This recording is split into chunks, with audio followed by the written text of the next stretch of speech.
Saturday, July 11, 2026. Hello, I am John Michael Chambers, and welcome back to the monthly broadcast Eyes on Gitmo Wartime Analysis. This can be viewed at jmcbroadcasting.com and across our distribution network. And joining me today in just a moment are my returning guests, Captain Pete Matasu, retired Lieutenant Colonel Matt Meck, Wano Savin, and joining us today for the first time is Colonel Rick Clay. Brigadier General Blaine Holt was unable to attend, and we expect the general back next month, and we're real honored and happy to have Colonel Clay joining us today. A couple of quick announcements, and we'll get right into the broadcast. Sheila Holm, come join us on July 30th at 8 p.m. Eastern, live in our private Zoom room. Sheila Holm for 1 hour, simply to answer your questions. I'll be on screen simply as your host. How do you participate? You go to jmcbroadcasting.com, click on Premium Portal, and see if this is a fit for you. If it is, we very much look forward to seeing you there, and thank Sheila for her time and expertise. Also, very important, and we'll be unpacking this summit with Matt Meck and Wano Savin a little bit further on in the broadcast, but to make the announcement up front right now, Storm Summit, back in Las Vegas, same Hotel Ahern as the Fraud Fighter Summit. Stormsummit.us. Visit stormsummit.us. I understand the prices you see on the screen may very well be going up soon, so you'll want to grab these tickets at these prices. They will sell out as the Fraud Fighter Summit did as well. Very important topics, and especially as we're here, the event in mid-September, getting close to the potential midterm elections, where they'll be discussing the arrests, honest elections, and honest money. And if you think about that, most of what's going to be unpacked in this episode will more than likely fall under one of those umbrellas just the same. So today we'll be discussing the death threats against President Donald J. Trump from Iran. We'll talk about free and fair elections, justice, sound money, and a few quick pit stops, if you will, as we're going to do some nation hopping for some brief analysis, because there's things going on in several countries that are worthy of a comment from our esteemed panel. So having said that, let's bring our panel on and kick this off. Eyes on Gitmo. Thank you, Colonel Clay, for being here, and good to see you again, Captain Pete Matasu. Wano Savin will be joining us in a bit, as will Matt Meck. They're taking care of detail concerning the summit, and they'll be weighing in once they arrive. We're going to begin this and come straight out with building our momentum up here a bit in my line of questioning. I want to talk about the Trump accounts and the ringing of the Wall Street bell. Very interesting. We'll go welcome Colonel Clay. Thank you for being here. What's your views of how could you define what the president's done, and any commentary you have about these Trump accounts for the children and the ringing of the Wall Street bell from the White House? Well, I think it was very interesting to see it. He rang that bell in the White House. I really thought that was a great, some great theater right there. I was very excited actually about the Trump accounts. I've had some discussions with Bassett. I've had some discussions, with the U.S. Treasurer himself, and I'm a grandfather, and I know the importance of investments, and I think this is actually going to be very transformative in how things are going to go forward with our children. I think one of the biggest things that has been a deficit in our young children is one, and our society for that matter, is they don't have a lot of skin in the game, other than past their own personal lives. They need to be able to learn how to invest and to grow those opportunities, and I think this is a very transformative thing. Now, how exactly the mechanisms are put forth on this, I'm not really sure. I have to admit some ignorance on exactly how they expect to invest this and so forth, other than the initial, the initial monies that are being put in by a lot of wealthy people. I like to see that. I like to see a lot more of that, actually. If these things are going to be transformative as they are being billed, that they are, and that these children that are being born now will have a future, because one of the things that and excuse me for my using this strong language here, but in my opinion, the new liberal Democrat Socialist Communist Party, has like to coin the phrase affordability.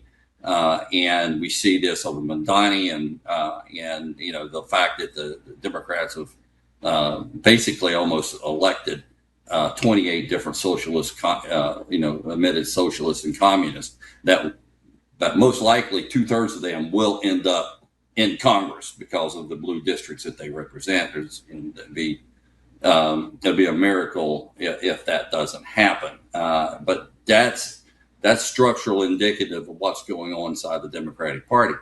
And the affordability part of this is that, our children, our future children, our future generations, they need to have skin in the game.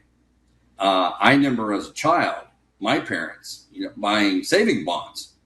I mean, I had all kinds of saving bonds growing up, and you don't see that anymore. And I have two children.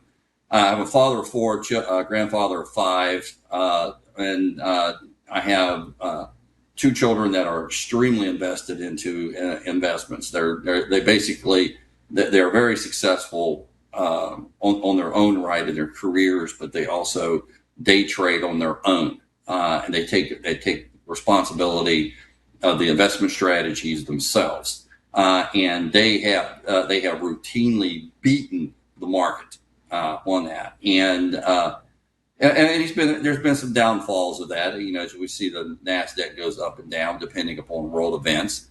But I think a lot of the one thing that I've learned in my career is that world events are transitory. Whatever shocks they place on economic structures and economic conditions, they can be short lived, and it all depends on your definition of short lived. It could be days, it could be months, it could be maybe a year. It's not like what the Biden administration brought up. So I think it's a good thing for our coming generations, particularly given the demographics of the United States versus the world. I would strongly suggest people look at the demographic trees of the United States compared to the rest of the world. Well, thank you, sir. Yeah, I mean, when you think about what the president did with these children Trump accounts, you can add it to a list of many first-time evers of President Donald Trump. He's done so many unique things in his administration for this country. Captain Pete, thanks for being here, sir. Do you care to comment on the Trump accounts for the kids? Yes, John, I think looking at it from a bigger picture perspective, what I believe is going to be revealed coming up in the not too distant future is the absolute atrocities that have been committed against children. And how do we rectify that? How do we deal with that? And one way is to emphasize the importance of children as our future. And in that, there's providing hope. So in the midst of the revelations that are shortly to come, I think many in the audience probably are aware of some. I think there are others that are yet to be revealed. But in that is providing hope, right? At the same time, the negative things about what's been done are revealed. We need to inject hope, and that's one. And the second is, maybe more practical, but the future of our country is education, right? Financial education that comes with, having your own finances that are, I think the way it's structured is at 18 they become the child's, and to do with what they will do with them. And in that is, okay, now I have some control. I have some resources to do something with. One of the common complaints that I hear from the 30 and under generation right now is I can't afford to buy a house. I can't afford to do this. I can't afford to do that. It sounds a lot like financial slavery, which of course it is. And then the last thing is related is that sovereignty idea, right? And I think the significance of doing it at the White House versus at Wall Street, it relates to the territory, right? We saw the flags go up on the White House lawn, right, signifying the taking of that territory. So, from a military perspective, one thing you do is when you take territory, you plant the flag, you plant your flag. And so now that is, I think, reflective of the territory is taken back from the banksters in the City of London and their proxy at Wall Street, and now that sovereignty is being given over to the next generation of children. Yes, thank you. Well said. And you spoke about education in there. If you think about it, the president's making changes there as well. We're actually going to have a new crop, a new generation of young folks that won't be indoctrinated, but rather educated and getting a head start with these Trump accounts.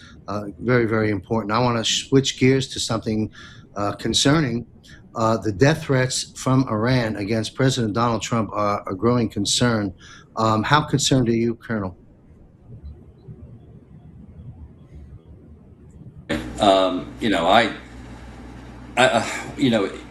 Trump's a marked man anyway, domestically.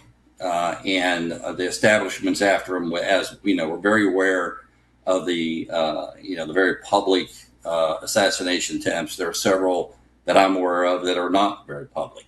And that's just domestically. When he killed Soleimani, which was, that really shook the world terrorist organizations and the state actors, particularly Iran, and it took it to a wholly different level with them because they had never ever had an American president to act like that since Reagan. The last president who actually said, I'm going to hurt you and did it was Reagan.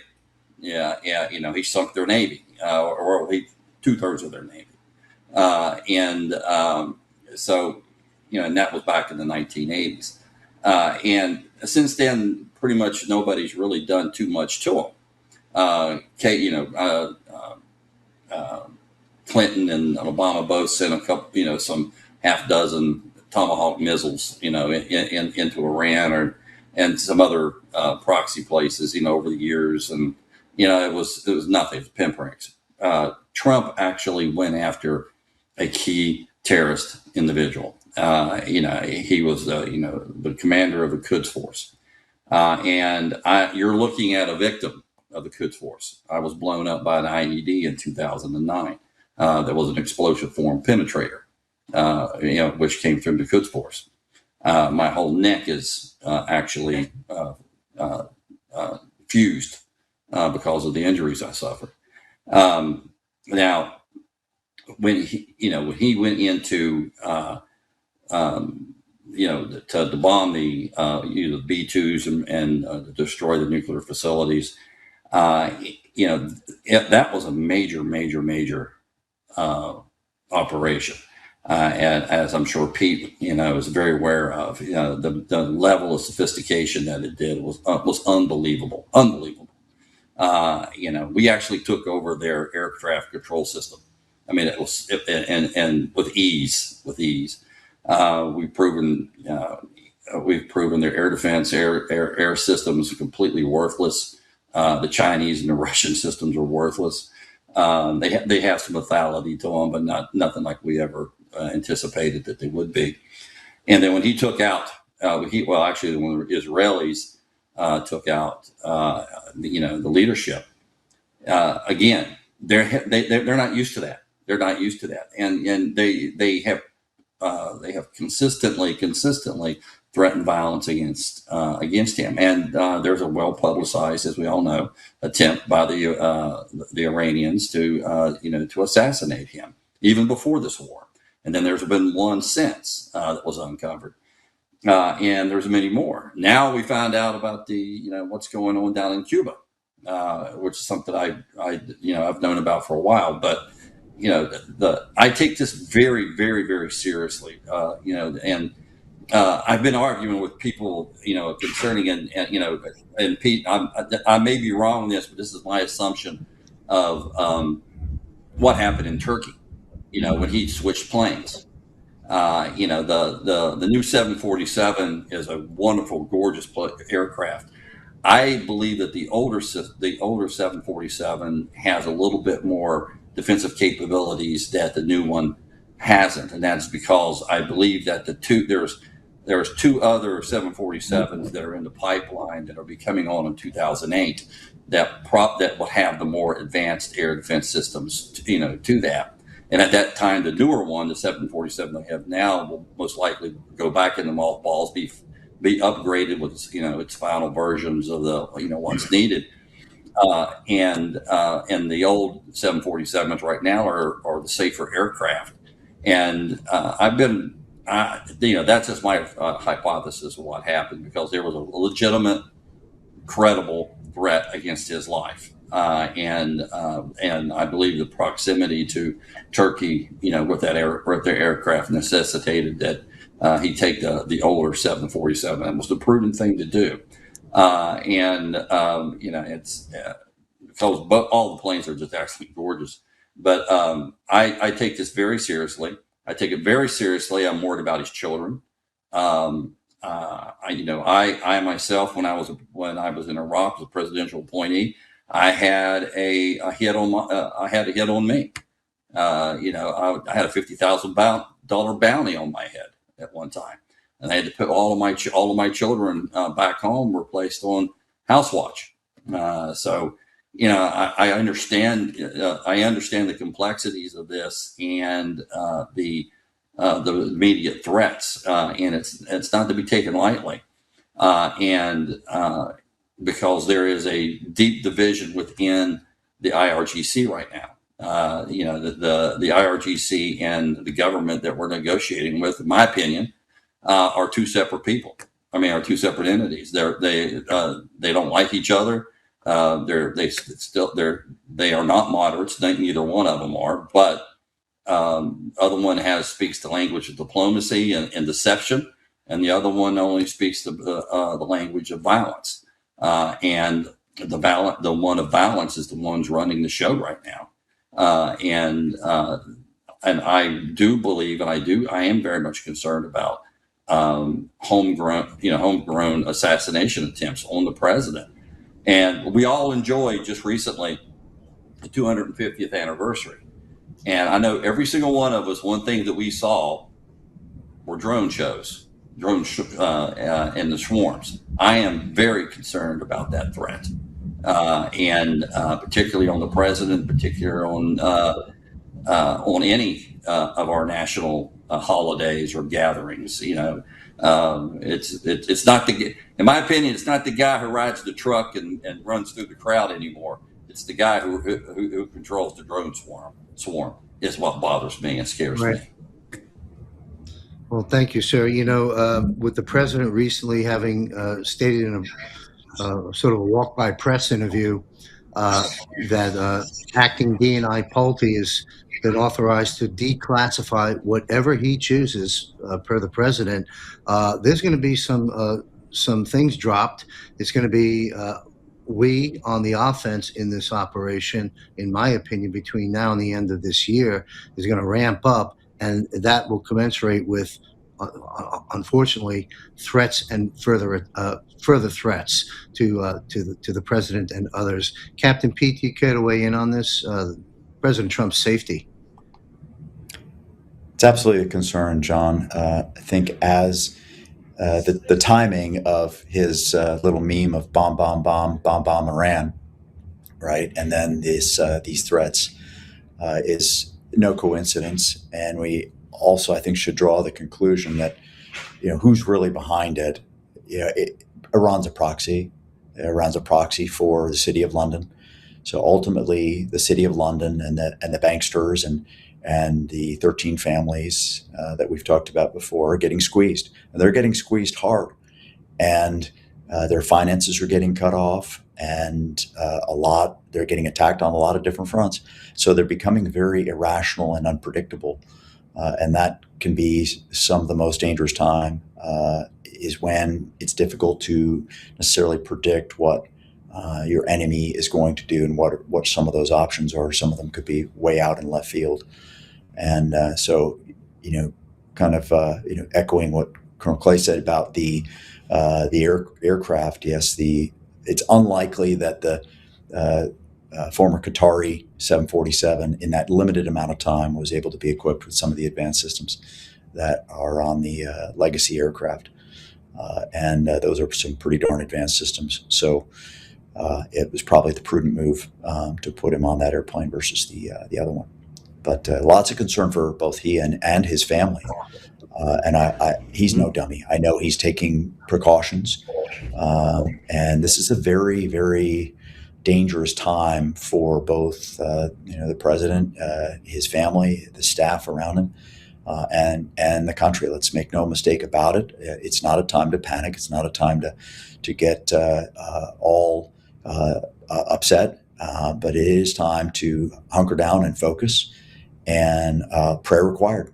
A lot of prayer required that God ultimately would navigate us and lead us out of Egypt, if you will, through this time and free us from these demonic forces that have been enslaving us for a long time.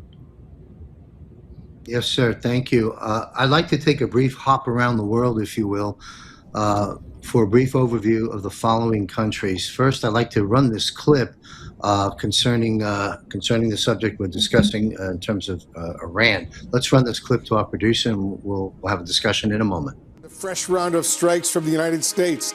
This is new video just coming in to the Situation Room from the area of the coastal Iran.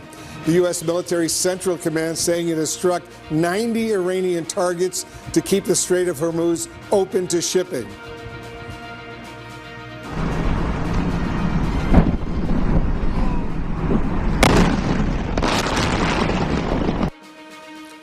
The targets run the gamut, among them air defense systems, coastal surveillance assets, missile and drone storage sites, naval capabilities, and military infrastructure along Iran's coastline. And Iran immediately responded by targeting U.S. military bases in Kuwait and Bahrain for the second night in a row. Iran's army says it had targeted a U.S. military site in Qatar, the first time Tehran has acknowledged targeting that Gulf Arab nation. And Jordan now. Now, we've been discussing Iran since the operation began each month here with our guests, and I thought by now we would be able to move on to some other countries and Iran would be finished, but apparently they seem to keep breaking their ceasefire agreements with our commander-in-chief. And this president, as Colonel mentioned before, actually does what he says and acts. He doesn't keep moving the line back. So how do you weigh in, Colonel, on the operation in Iran as it sits today? And when do you see potentially the operation being completed? We've lost your sound, sir. To our producer. Sorry, sir. Start all over. We lost your audio. Go ahead. Can you hear me now? We got you. Okay, good. Thank you. I'm sorry about that. I sit here very humbly because I predicted this wouldn't last as long as it has. And it's not because of the military success, because strategically, militarily, we've destroyed exactly what we wanted to do. I'm actually looking at some munitions data right now that I have pulled up on my screen that I monitor, and it's very evident, and these are third party verified. So strategically we've accomplished our goals. Now if we're looking, tactically we have as well. Now there's some, the goal of peace is a different thing, totally different thing. What's going on inside the IRGC between the IRGC and the diplomatic corps. There's some internal struggling going on there. I monitor this very closely. There's targeted assassinations that are happening all over the country. You don't see that in the news, but senior and mid-level IRGC commanders are being assassinated all over the place. Kurds are making incursions right now. There's believe it or not, there's even Afghans are even joining that effort. There's a lot of Afghans in Iran right now that are actually are no friends of the IRGC. And of course, you have Israelis, Mossad operations and other types of operations that are going on.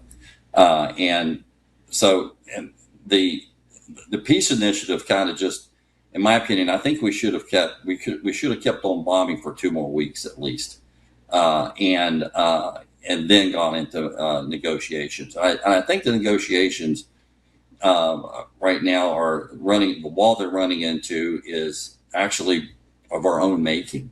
We took out the first, second, and most of the third tier authorities that actually provided a little bit of a check into the IRGC military commanders, who are extremely militant,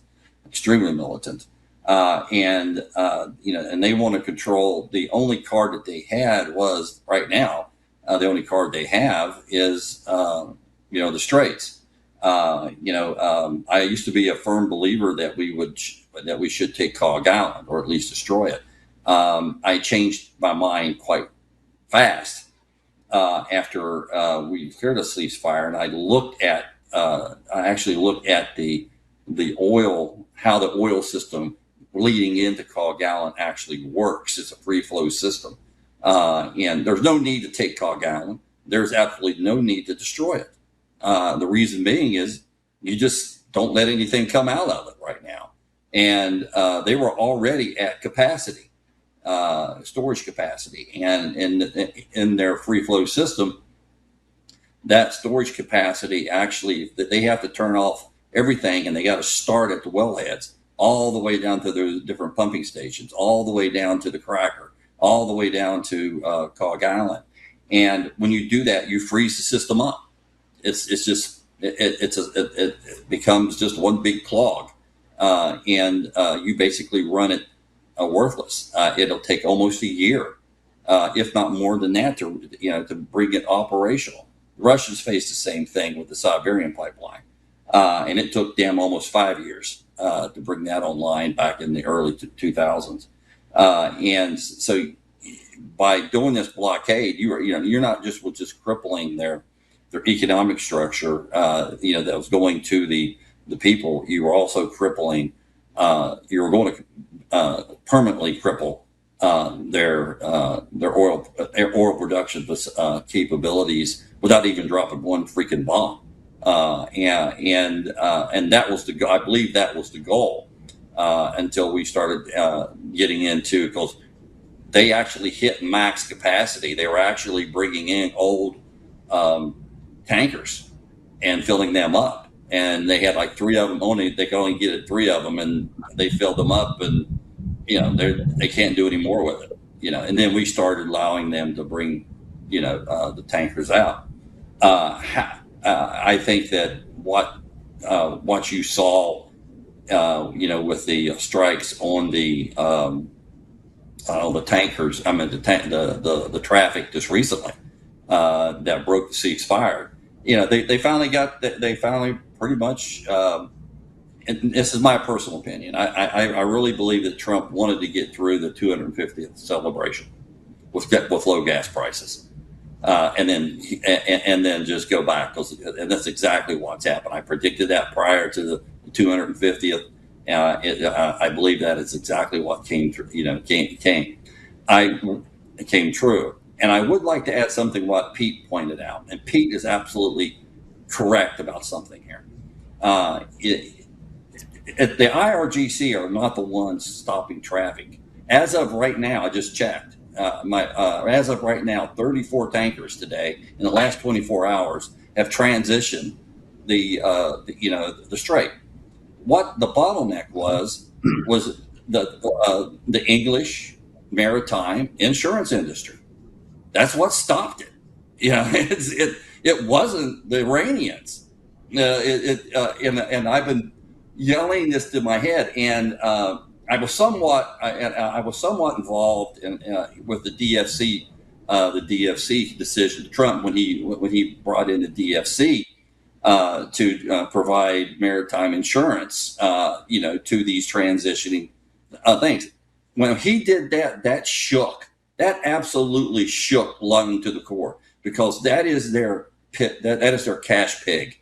And it's really the only thing they really have as far as the families and the money that's going into London right now. And I know some people that are part of those families. They say the same thing to me, and that's the big thing. And China's jumped in on this as well. China is now offering transit insurance, maritime and transit insurance as well. So that's the big problem. It's not the missiles. It's not the drones hitting these tankers. I mean, the report came out today that we the United States, in the last month and a half, have helped transition 800 plus tankers, LNG oil tankers. There have been some bulk carriers in that mix, but not much. The culprit here is London, and it's the maritime insurance industry. Yes, sir. Thank you. Captain Pete, do you care to weigh in on this? John, I totally agree. And I think if we look back at other things we've talked about on the show, is deception. These people are masters at deception. And so they will use media, and they will portray things with there were strikes on these ships and such, and nothing could be further from the truth. They're using that to try to garner support and buy time. One of the things that they have traditionally used as a lever is time. They've had to say, okay, we can wait you out. We'll wait you out. Well, the more we squeeze them financially, the less that becomes an option for them to continue to extend things. So I think continuing this pressure campaign, and then the military demonstrating that we can hold any target at risk with impunity, and they can't do anything about it. That is additional lever to bring them to a point where they, make a deal, right? I think, but ultimately it also provides an opportunity for the Iranian people to step up and take control of their nation. And one of the things that Trump does not want to do is destroy the infrastructure to the point where it really hurts the Iranian people and delays their ability to get back up on their feet. And so preserving that oil infrastructure, I think, is important, and other elements of their infrastructure, targeting specifically the military sites, is the focus. It also, again, takes away that element of them being able to delay and buy time and wait Trump out. And that's been a consistent theme, whether abroad or here at home. Thank you, sir. Yeah, you raised an interesting new point there about keeping the infrastructure intact enough for the people of Iran to rebuild their own nation. And, we remember back in the 70s when Iran flipped, and all these decades have been a nightmare for the people of Iran. And, it's going to take some time, in my opinion, to straighten all that out. But I do believe in the end, the Iranian people will be much better off for it, and will be quite happy with the changes that are about to come. I want to hop around the globe a little bit. There's a gentleman named Dave. You probably are familiar with the X-22 report. I don't have time to watch other broadcasts at this time due to my commitments, but I do like some of the summaries that he does, and I'm going to cover this and have you gentlemen weigh in on it. Here we go. Trump lifted sanctions on Turkey at the NATO summit, then told the world why. Well, Italy turned us down. Germany turned us down. France turned us down. Uh, highlighting Spain, and Turkey was there for us. So Iran was a test for America's NATO allies, among other things, of course, and they all failed. President Trump needed to show the world who the real allies were in this game and who the installed criminals were. And none of this to me seems random as you begin to connect the dots from Venezuela to Iran to Israel, and London keeps showing up, as well now as the EU. How could you, going back to Colonel, how would you best define what this part of the operation is aimed at achieving? It seems random as we move from Venezuela into Iran. You got London and Israel. What's really happening here in the big operational picture? Okay, it's four-dimensional chess. I'm telling you right now. I've been writing a collapse series, and one of the geopolitical, some of my analysts that I do goes pretty high up. Actually, some of my analysis has actually landed on the desk. So, what's happened? President Trump has completely shifted the entire world's geopolitical landscape. And it was always his, it goes back to his first term. He never really trusted NATO. He never really liked NATO.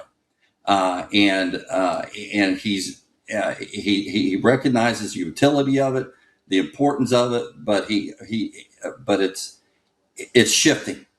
And when he came into his second term, with one focus and one focus only, and that was to shift the paradigm, not only in this hemisphere, but also in the Middle East and Europe. And that is the shift away from a Eurocentric national security strategy, because his first national security report lays it out. And all you got to do is read it. And he put it out there.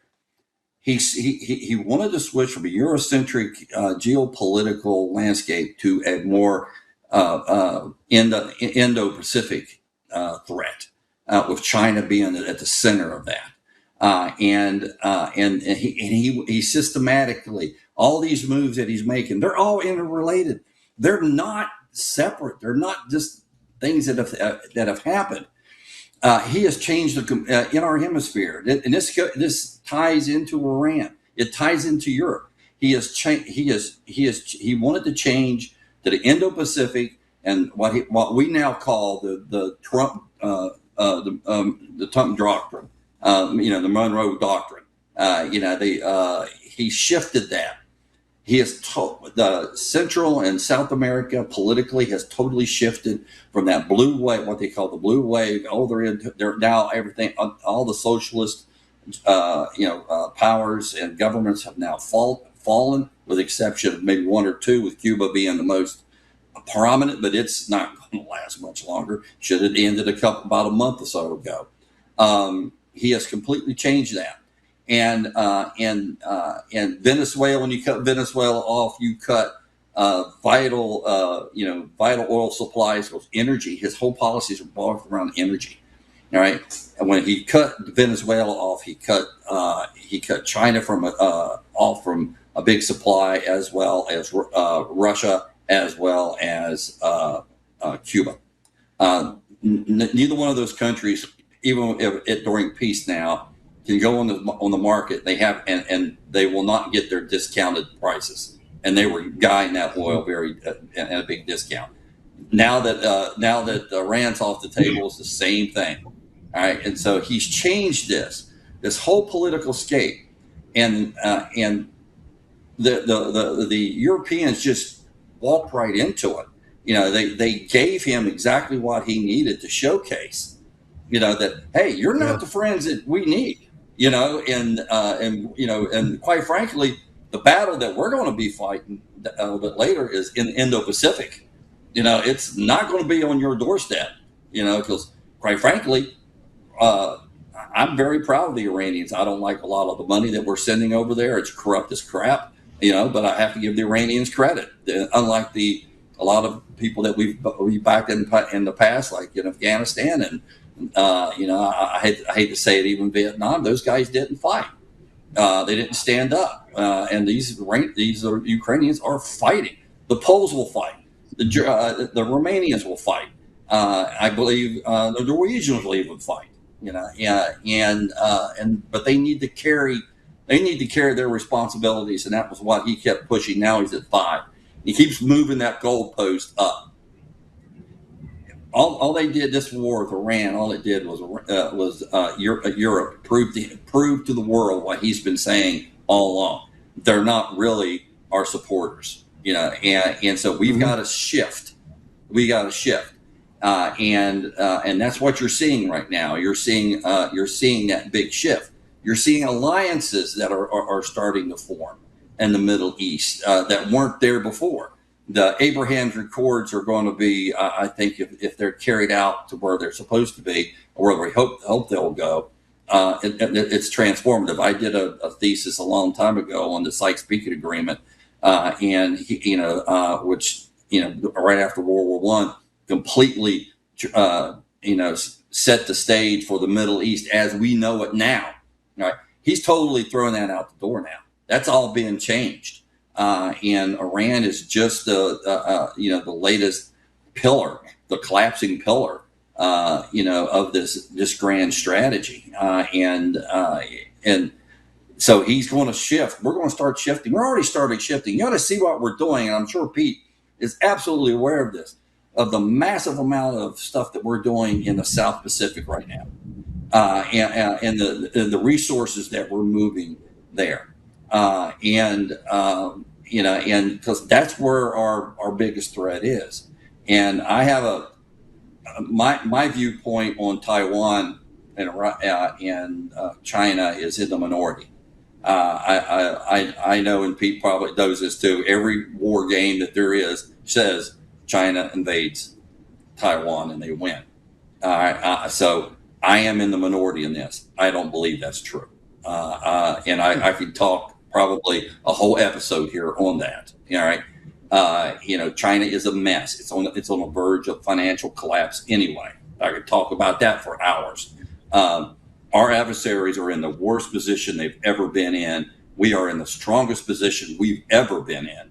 And that is why Trump has been able to change these geopolitical spheres away from Europe, and Europe just helped them. That's all they did.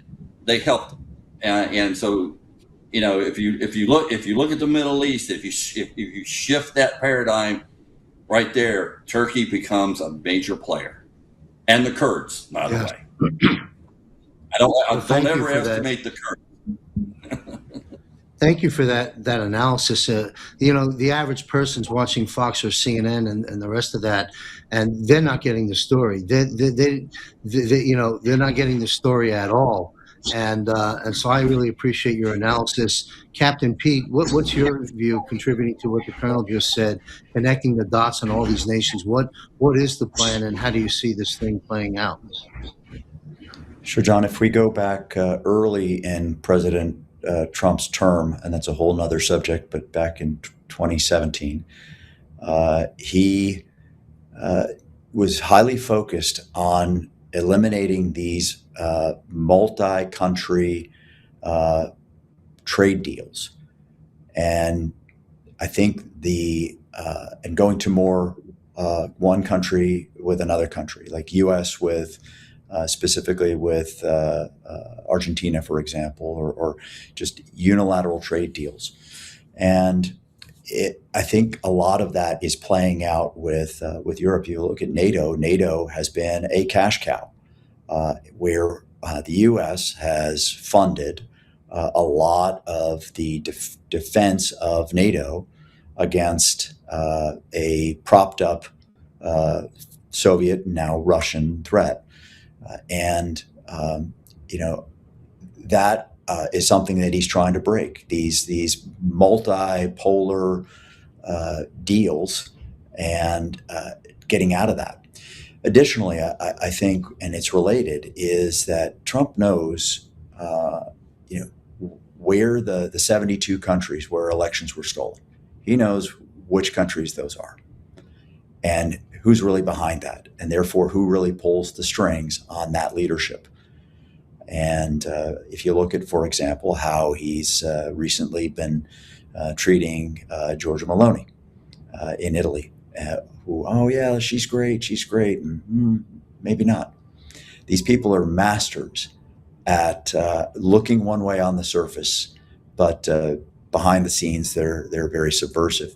And so he's really exposing folks, or allowing them to expose themselves, and who are really friends of the United States and who are really interested in individual country sovereignty, and who are not. And he's giving people an opportunity to either step up or reveal their true colors. Well said. Let's run these. I've got a couple of clips related to this topic I'd like to run, and then we're going to change subjects and move into the world of sound money and the global financial reset that's underway. Let's run this clip to our producer concerning NATO. Part of the point I made to President Trump when we spoke a few days ago is that it's not just he's winning the argument, he's won the argument. Countries recognize that they need to take more responsibility, see the direct threats. Thank you. And to our producer, let's run the other clip, and then we'll have the gentleman weigh in on both clips before we get into sound money. Run the next clip, please. US President Donald Trump has ripped into Spain, embarrassing them on the world stage and calling them a wasted cause. Spain is a wasted cause. We don't want to do any trade business with Spain anymore, by the way. I'd like you to cut it out. Spain is a terrible partner in NATO. They don't participate, they don't pay. I don't want anything to do with Spain. Cut off all trade with Spain, please. Trump continued his tirade against Spain, attacking them for being terrible and how they treat NATO Secretary General Mark Rutte. Watch them come running back. Oh, they'll come running back. They treat this man terribly, and this man's a good man too, great man. They're lucky they have him. But Spain doesn't agree to anything. Trump also announced he will stop all trading with Spain while slamming them for being hopeless and bad people. I don't want to do any more trade with them, all right? Sure. Take it immediately. Don't even talk to them. They're hopeless. Bad people, because, you know, they have everybody else going and paying and working in Spain. In particular Spain. There are a couple of others, but in particular Spain. They're open about it. They're hostile about it. And let's see how hostile they remain when they call up and they, please, we want to trade with you, sir. We want to trade with you, sir. They make so much money with us, and we're going to see that they make a lot less. I want no business with them. On Air Force One after the summit, Trump announced that Spain has come crawling back. But Spain came back all the way today. Spain was very generous today. You know, I told them I'm going to stop trading. They honored the request for lots of payment. And if they didn't, we wouldn't even talk to them. They were very bad. They behaved very badly, in my opinion. Online commentators reacted to Spain caving to Trump, with this person saying, wow, Spain caves to Trump, agrees to dish out massive funding after he vowed to cut off all trade. The socialist prime minister was no match. Art of the deal. And this commentator also said, President Trump just revealed that after he publicly threatened to cut off all trade with Spain today, Spain caved and cut a check for NATO. That's how it's done. The NATO summit was overshadowed with the end of the ceasefire between the US and Iran, following strikes on up to 90 Iranian targets near the Strait of Hormuz. Trump hinted during a presser at the summit there may be a big attack on Iran very soon. We hit a lot of them last night, like 28. We knocked out 28 boats last night, little ones. That's all they have is little ones. Are you going to try to take out more tonight?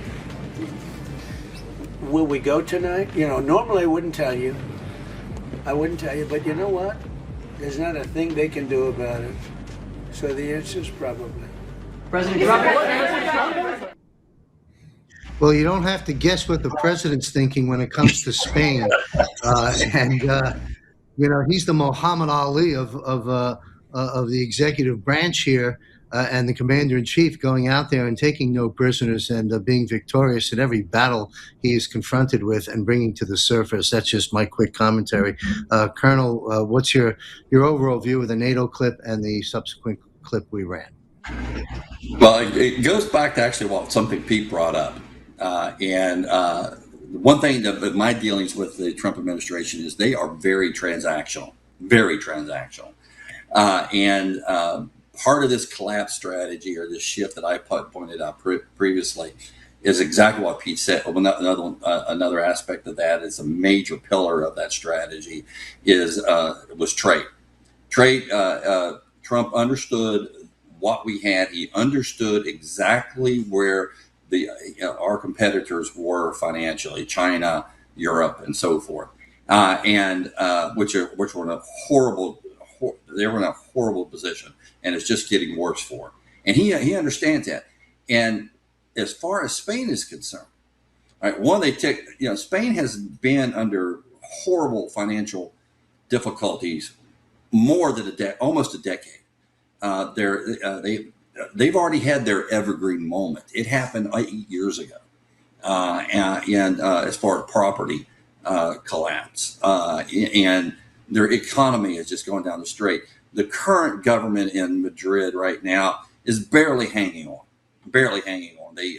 And like most of Europe, they have allowed that mass migration into their country as well, and they're paying the price for that, as is Europe paying the price for that. For that mistake, but they are very transactional, and Trump understood the fact that he could use the power of the tariffs, even though he went into that SCOTUS ruling, they already had 3 or 4 different other paths already lined up on the tariff powers that they can use, and they still use, and he just used that with Spain. Because the SCOTUS ruling said, well, you can't put these tariffs on such and such and such a show specifically, but you can cut off something entirely. So he's got a SCOTUS ruling right behind him backing up what he just said with Spain. Spain understood that because, yes, he can't, without congressional action, and there's some other actions he can take. He can't do what he was doing earlier, but he didn't need to. He'd already accomplished what he wanted to do worldwide, with his tariff policies that he came out with on Liberation Day. But when he made that statement to Spain that all trade, everybody, every liberal, every Democrat, every economist knew he had the power to do that. He had a SCOTUS ruling right behind him, holding that up, because he could do it. Mm-hmm. He could do it, the whole thing, and that is devastating to Spain, because Spain is on the verge of collapse itself. So,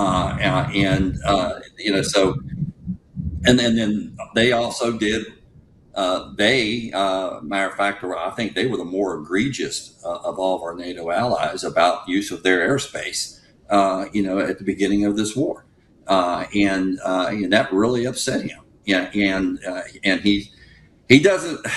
The one thing about him, he speaks his mind, but he doesn't forget either. He does not forget, and he will hold a grudge. And if you give him, and which Spain has done, the policy. The visible policy decisions that fit into his narrative, fits into his goal, he's not going to let it go. And that's exactly what you saw with that statement, with Spain.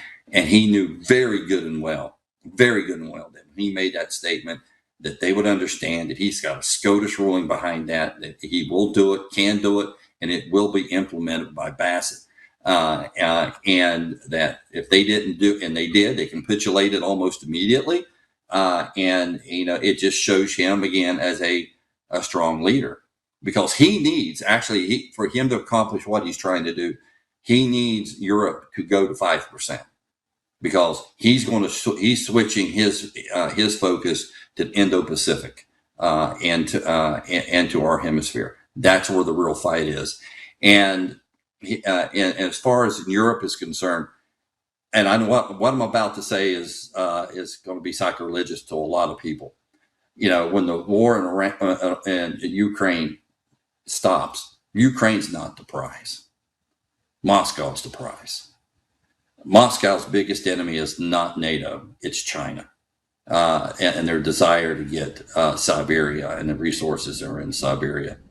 And Trump knows that. Trump knows that the economic prize after the end of the war in Ukraine is going to be Russia. And I believe that's one reason why he gives Putin a little bit more difference than a lot of people would like to see him give, even me sometimes.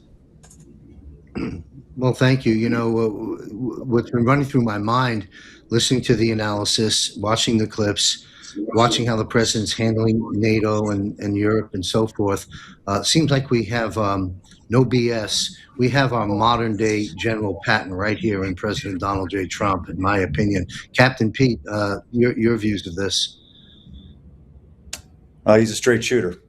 And I think in that Yes. straight shooting, he again offers countries the opportunity either to step up or to show their true colors. And no difference here with the Spanish government. I use that phrase with purpose because in all this, I think it's important that we as Americans remember that the battles here are not with for the most part, with the people of these countries. They're with these governments, many of whom have been installed and are puppeteered by the puppet masters. That's where the real battle is.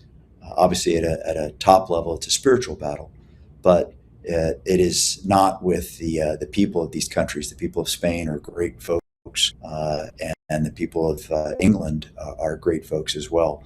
But going back to NATO, it's these alliances. And one of the things that, just like we discussed with the trade deals, being limiting is freedom of maneuver, freedom of decision is constrained in these large alliances, NATO being one. And I firmly believe that NATO, like the UN, was created by the banksters and these 13 families to specifically limit freedom of maneuver and freedom of decision by, in particular, the United States.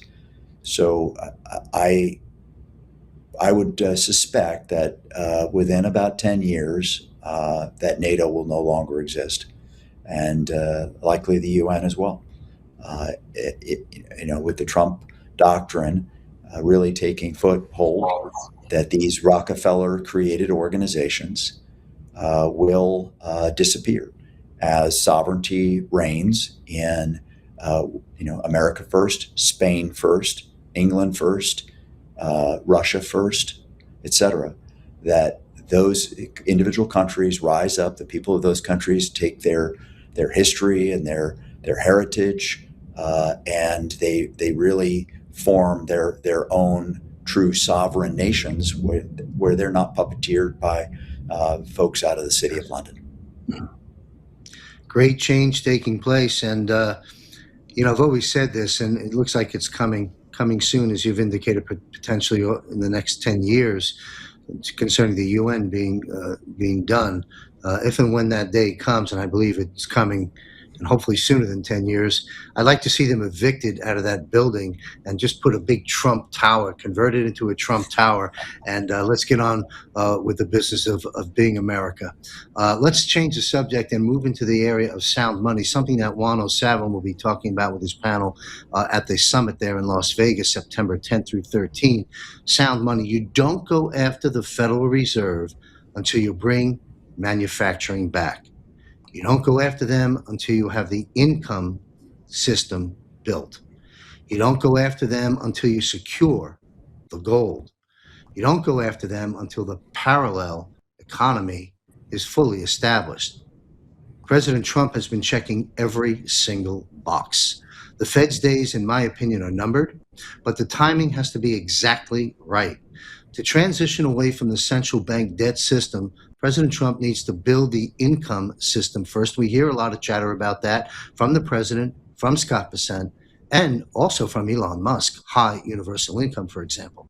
Now, that income is coming from multiple sources simultaneously. I'm setting this up to have you gentlemen weigh in on the sound money. The tariff system, bringing in hundreds of billions, oil sales from decentralized global production that the Colonel spoke about earlier, technology sales as America becomes the AI and crypto capital of the world, gold revaluation when Fort Knox is finally audited, and potentially stablecoin being backed by real assets in a quantum financial system.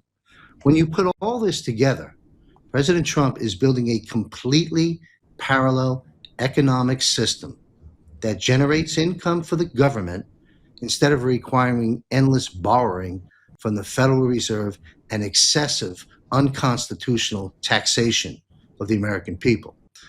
In conclusion, it seems we are inching toward a new day dawning concerning the restoring of sound money. And to that point, before we have the team weigh in on this, put up image number one. Let's take a peek at this. There you have it. President Donald J. Trump's signature and Scott Bessent's signature. This isn't AI. This isn't fake news. This is official. This is real. The president is publishing this and sharing others who publish this as well.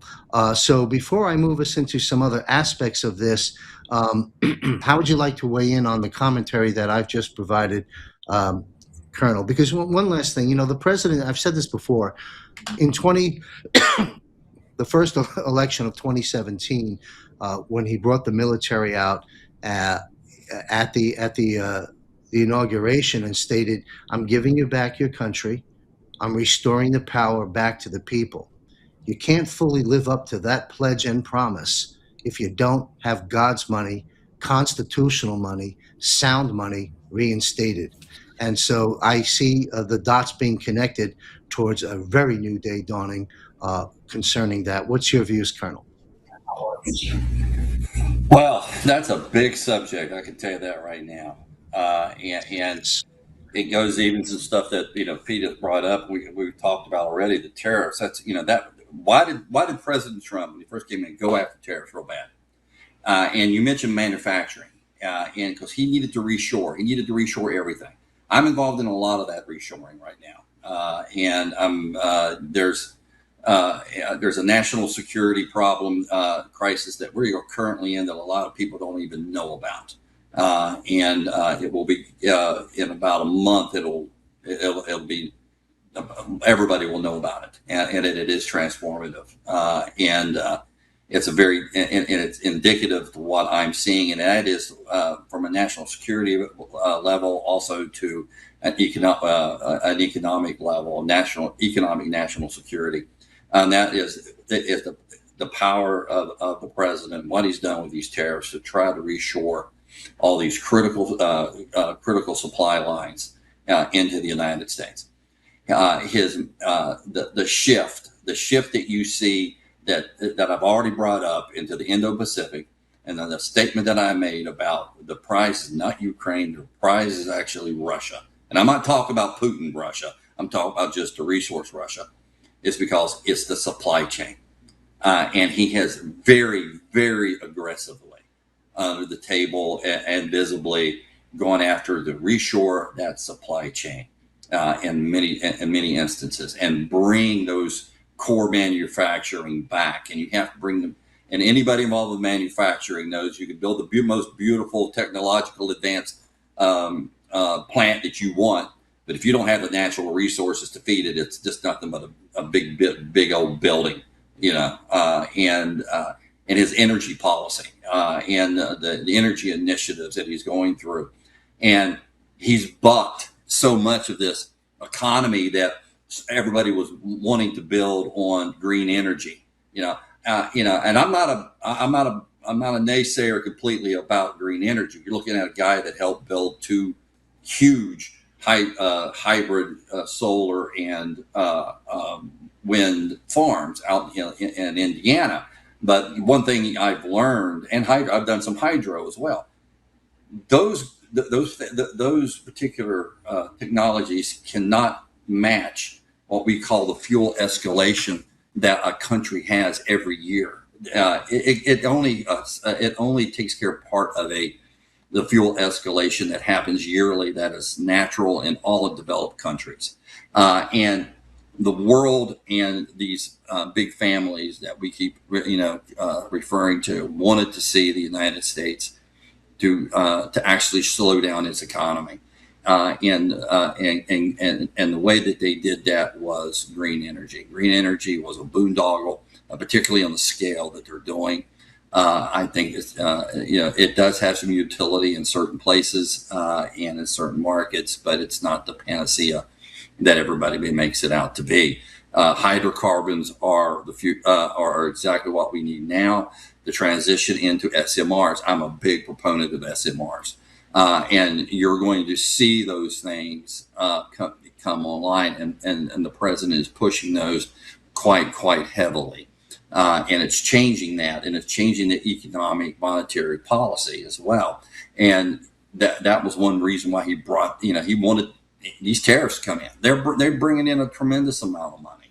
And if SCOTUS had gone his way, we would be so much farther along, than what we are right now, as far as the money coming into the Treasury. I, like you, would love to see Fort Knox audited and opened up. I would like to see the Fed audited, to be honest with you. And he sees the Fed has one purpose and one purpose only, and that's interest rates. I just spent the time with Art Lafler. Art just gave me, this document here, which you probably can't see, but it's signed by Art Lafler. I just spent a couple of days with Art, going over the Art Laffer curve and tax revenue and so forth.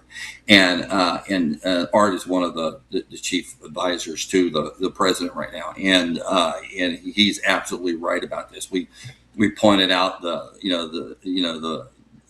the tax policy, why he's changing the tax policy the way that he is, and how far he can take that change of the tax policy with changing with corporate gains and so forth. He's trying to bring that back to the people. The housing, for instance, the biggest impact on housing is not all these, Elizabeth Warren, bills, which was actually a decent bill, but the thing that's going to make the big difference is the interest rates on that. That's what makes affordability going to work, and he knows that, and that's why he needed his chair. He needed that power to get rid of those governors and replace them with his. And he, unfortunately, he doesn't get to do that now. But fortunately, he has his man at the Fed right now, who's looking at interest rates differently. And then you get into cryptocurrency and so forth, and he's a big proponent of cryptocurrencies and so forth. I'm a big proponent of. I love cash. I love gold. It's going to be interesting to me to see where that goes. But he has stopped dead this this concepts that you see that were at the World Economic Forum was pushing. To him, the Economic Forum was the enemy. It was the enemy to me, and there was nothing about the Economic Forum that I liked, or anybody in Davos. But then I was surprised that he was sending representatives to these to these gatherings, and he was sending them because he was basically sending them to say, give you guys a message. This ain't going to work. This is my economic system that we're going to do it. It's trade, it's energy. United States is going to lead the way. AI, advanced technologies, these vast data centers that are being built right now are extremely important to what and quantum economics and quantum computing is what it brings to our economy. And I see this in my home state of West Virginia. We actually have 2 data centers right now that are under consideration of being built, and the amount of foreign money that's coming into this state for these environmentalist groups to oppose these data centers is all being funded, and we've tracked where this funding is coming from. Not one is the usual actor, and that is Soros, of course. China is funding a lot of it through through Neville, And Neville is the American who's over there who's funding all of these leftist organizations, to tunes of billions of dollars. And Trump, there was and another reason, I know I'm going to get off a little bit here, but he went after USAID and he's going after a lot of these NGOs that funding that we were giving out, because that money was going to organizations not only to undermine our democratic the Republic of the United States, but it was going to undermine our economy and to stifle our advancements that we're doing and this reshoring of our manufacturing base. The amount of money that is being in it, because I'm involved with a lot of this, and the amount of money that's coming into this country from the Gulf states and some other places is tremendous, and because we are the engine of this world, and people don't understand that, or they appreciate how big our economy is. So, Well, thank you. I could talk Yeah, for days for this. Yeah, there's a lot to unpack when it comes to what the president's doing here on the reset of the world in terms of money and banking and so forth. And you mentioned interest rates, obviously critical. And you're right, the president has his man in there, Kevin Warsh, Federal Reserve Chairman. And I'll quote the president, "You're going to love everything about Kevin Warsh because after all, he is central casting," end quote, President Donald J. Trump. We're going to see some great changes, in my opinion, that'll benefit this nation concerning interest rates. And in my view, the complete overhaul and restructure of the Fed and its little cousin called the IRS. I'm going to move us into gold and the currency in just a moment. But Captain Pete, how would you like to weigh in thus far on the subject of economic related information? Well, John, I don't think you can separate sound money from a truly sovereign nation, sovereign people. So when you think of the word debt, does strength come to mind? And the answer is, I think, no, it does not. And the Bible says that the borrower is the servant of the lender. And we have been under a borrower system since 1913, since the Fed was created on the Federal Reserve Act. And you can go back and ask yourself the question with the Fed, when they say our target interest rate is 2%, well, why isn't it zero? Well, the answer is because their entire system collapses at 0% interest. And they are not incentivized to collapse their own system yet. I think that's coming. And I think they will collapse it with an attempt to benefit from it like they did in the stock market crash in the 1920s. They will try, and they will try to destroy the American economy and financial system, to blame it on Trump, to have the people turn against him, and be the benefactors of that. But I don't believe that's going to be achieved. I think God's going to step in and prevent that from happening. I think the White Hats, the good guys, have some plans, but that's in my view one of the most difficult transitions that I think this country is going to experience, is going from this current debt-based construct with the Federal Reserve, which is no more federal than Federal Express, and the IRS is not part of the government either, and transitioning that to a true sound money system with, as you mentioned, cryptocurrency to fractionalize, tokenize real assets. I would encourage people to listen to some of Scott Bessent's very articulate comments on the importance of manufacturing and productivity, as well as go read Trump's executive order on the sovereign wealth fund and what that actually is. It's essentially a balance sheet looking at assets, liabilities, profit, and loss from a business perspective. And I think those things would help the audience really understand, what's going on and read between the lines, and then going back and reading the Constitution itself. Why did those founding fathers say that gold and silver coin was constitutional money? Why did they do that? Mm-hmm. What was the revolution initially about, right? No taxation without representation, right? Et cetera. So Mm-hmm. We have to remember that. And how do we break free of that debt slavery system? It's going to be a challenging transition. Without question. And Juan O'Savin is paraphrasing Juan, but he's on the record basically saying that what lies ahead with all we've been through and all we've endured in this war, from pandemic and other issues, Juan basically is paraphrasing said the pressures and stresses and that are coming our way will be felt more so here in the economic arena than in everything else we've been through, to your point.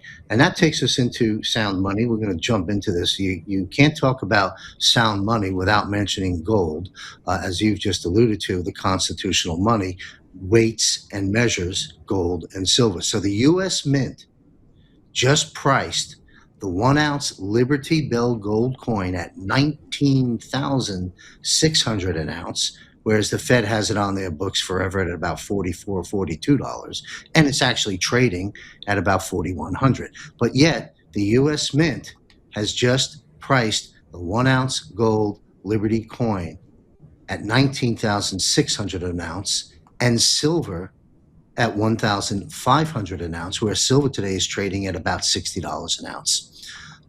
Those aren't random numbers. If you remove the paper market manipulation, which is coming to an end soon with the banks getting caught on the wrong side of the trade finally, remember remove the paper market manipulation, and that's exactly the price points you get, 19.6 and 1,500.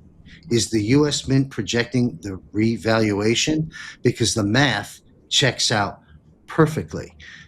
When gold gets revalued, in my opinion, to 20,000 an ounce by the administration, and I'm coming soon, when that happens, it exposes the Federal Reserve as worth nothing, which it's worth nothing. That's when the dollar and the Federal Reserve begin to separate. We'll use gold and potentially coins and the sovereign wealth fund and so forth to back actual U.S. dollar, returning us back to sound money, constitutional money, and gold as the Q operation stated, will destroy the Fed, and I'll add silver will crush the banks. Colonel, what's your view on the latter, what I've just discussed? Then we'll go to Captain Pete, and then we're going to close out our broadcast discussing elections. I think you're absolutely right in what you're saying, and gold needs to be reevaluated. That is absolutely true. I have been absolutely astonished in the last year and a half, ever since Trump came in, about the amount of gold that is being brokered out on the world markets right now, in private sales that I'm aware of. They're just tremendous. As a matter of fact, I was shocked at how much gold was out there. Not as much as I would, some people would think it was, but there was more than what I thought there was. And that sound money is, we have to have a return to that. And when you look at the BlackRocks of the world and you look at all the big hedge funds right now, some of their biggest holdings that they have are tangible assets, and there's a reason for that. They stand the test of time. They may go up and down in value depending on the crisis, but they always return. Even at today's prices of gold, I mean, who would have thought? That it would be, where it is down today, over $4,000 on the spot market. It's just astonishing to me. I'm not when it comes to precious metals and stuff, I'm not really that big of an expert on that, and so I'm not the guy that you want to take financial advice from when it comes to to that. But I do see I saw a huge uptick in the amount of gold and silver and precious metal brokering going on worldwide in the last year and a half, and a switch from to more tangible assets. I was shocked the other day when I learned I forget his name, but he's the co-founder of Google, with the amount of real estate that he had in New York. He sold it for 6 cents on the dollar, and that somebody actually bought it on 6 cents on the dollar. And it's because some of these people are looking for these tangible assets, and I see that, and believe me, one of the copper and aluminum, and I would tell you to knowing what I know that you need to watch aluminum right now, but you need to, very much so. But I would like to see the shift more to tangible gold and tangible and real cash, and based on that, there was I never bought into bricks. I never bought in, and the captain Pete is absolutely right about we are in the we're big borrowers of that. But I look at China when they're about they are a credit nation. They themselves are a debt nation, even though they're buying all of ours. But they are in such a bad credit system right now that they're regional, and their central bank is just absolutely horrible. You see what's going on in Russia right now, where Russia is actually confiscating. They just started this a couple of weeks ago. They're actually going in and confiscating Russian bank accounts right now. They started with the oligarchs, and now they're starting just a regular Russian people. And if you remember, during the Biden administration, this was a topic about the Democrats were putting forth legislation. I think it actually originated in the Obama administration, where they actually wanted to have the power and the ability to go in and confiscate American savings accounts. And that was, because it's paper money. They needed to, they were the way they looked at it, coming up, they needed the cash. And Trump has changed that a lot. And he's changed that, and he's moving away to that. I know that for a fact that one of the things that some states are doing, particularly Texas right now, is actually creating their own gold reserve bank. And there's a big effort for that. That's not on a lot of people's radar. And that's happening. So, I'm like I said, I'm not the expert on this particular subject. So that's about the extent that I know. Well, thank you for sharing that information. Each of you gentlemen have referred to London several times earlier on in the broadcast. I'll invoke London here. We're going after the London operation, which controls the money, the Federal Reserve central bank system, and the IRS, the modern-day money masters that have enslaved every one of us, to Captain Pete's point, since 1913. This is coming to an end, slowly but surely, and probably a little bit faster behind the scenes, in my humble opinion, than meets the eye. All the dots, many dots to be connected on this, as I've done a bit ago. Yeah, and then of course you have Israel, which is really just a great warmonger disruptor. But anyway, back to the money situation. We have the gold. We have the sovereign wealth fund. We've got the Bitcoin operation in the Trump family. You've got the tariffs. You've got the $19 trillion committed by foreign governments and corporations, domestic and foreign, to be making things here in America, to the points raised earlier by you gentlemen. The oil, we're the dominator now. We produce it, we sell it, and we're making profits. Everything is changing. Truth be told, we're probably the wealthiest nation on the face of God's earth, and this will be revealed at some point in time. But unless you restore sound money, that's not debt-based monopoly money, we're not sovereign. And we're getting close to that point. We're going to close out with elections, but I want Captain Pete to weigh in on this subject. Any closing comments on the currency reset and the economic landscape, sir? Sure, John. I think it's important for people, you mentioned the term sound money. Another way maybe to phrase that is honest weights and measures.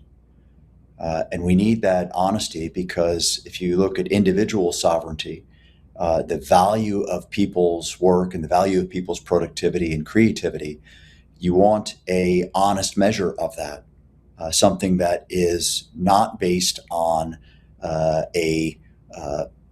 this debt-based system where inflation happens and all of a sudden, what your value of work one day is not the same as your value that same work the next day. And we want that value to remain consistent and then to be measured with other people in a consistent fashion. So that's really what the Trump administration is wanting to go towards, is that honest weights and measures, because dishonest scales are an abomination to the Lord.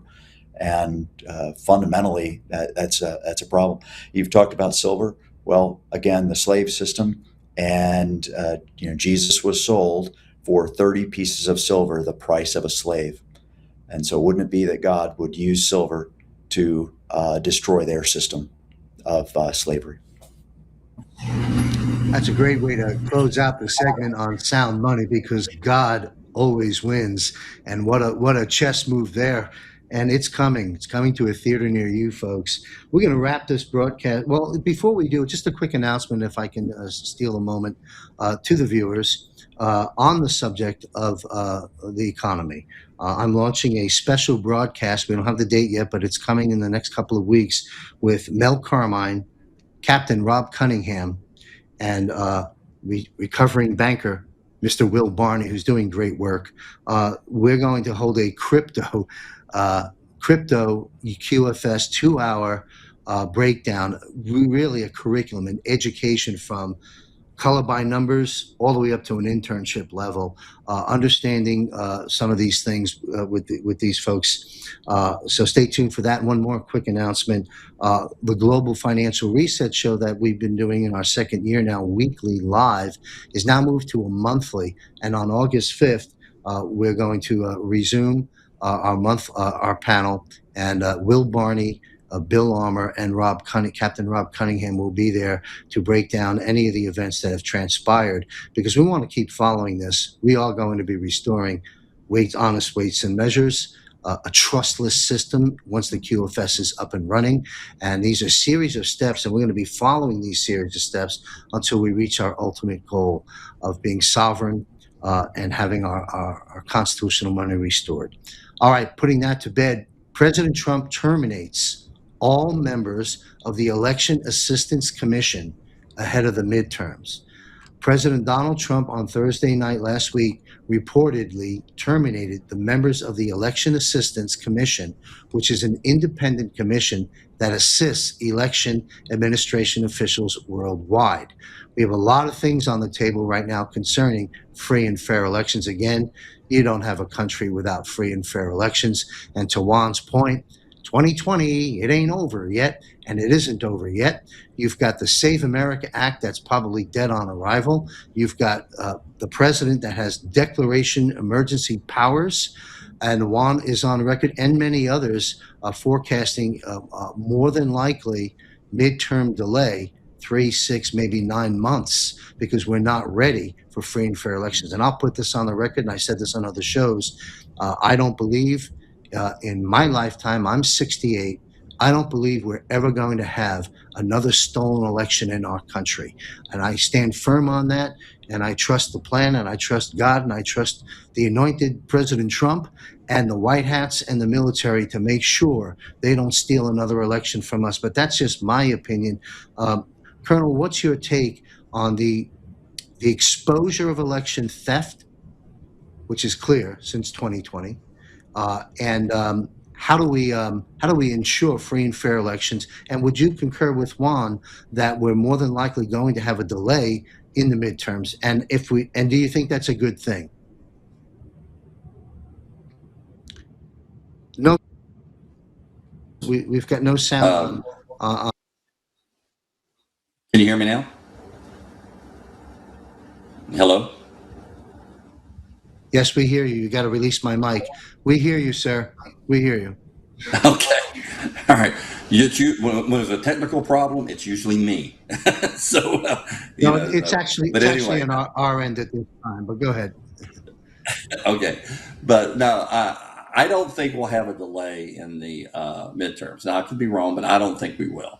I think that'll be a constitutional crisis if we did. But I would say I agree with the premise.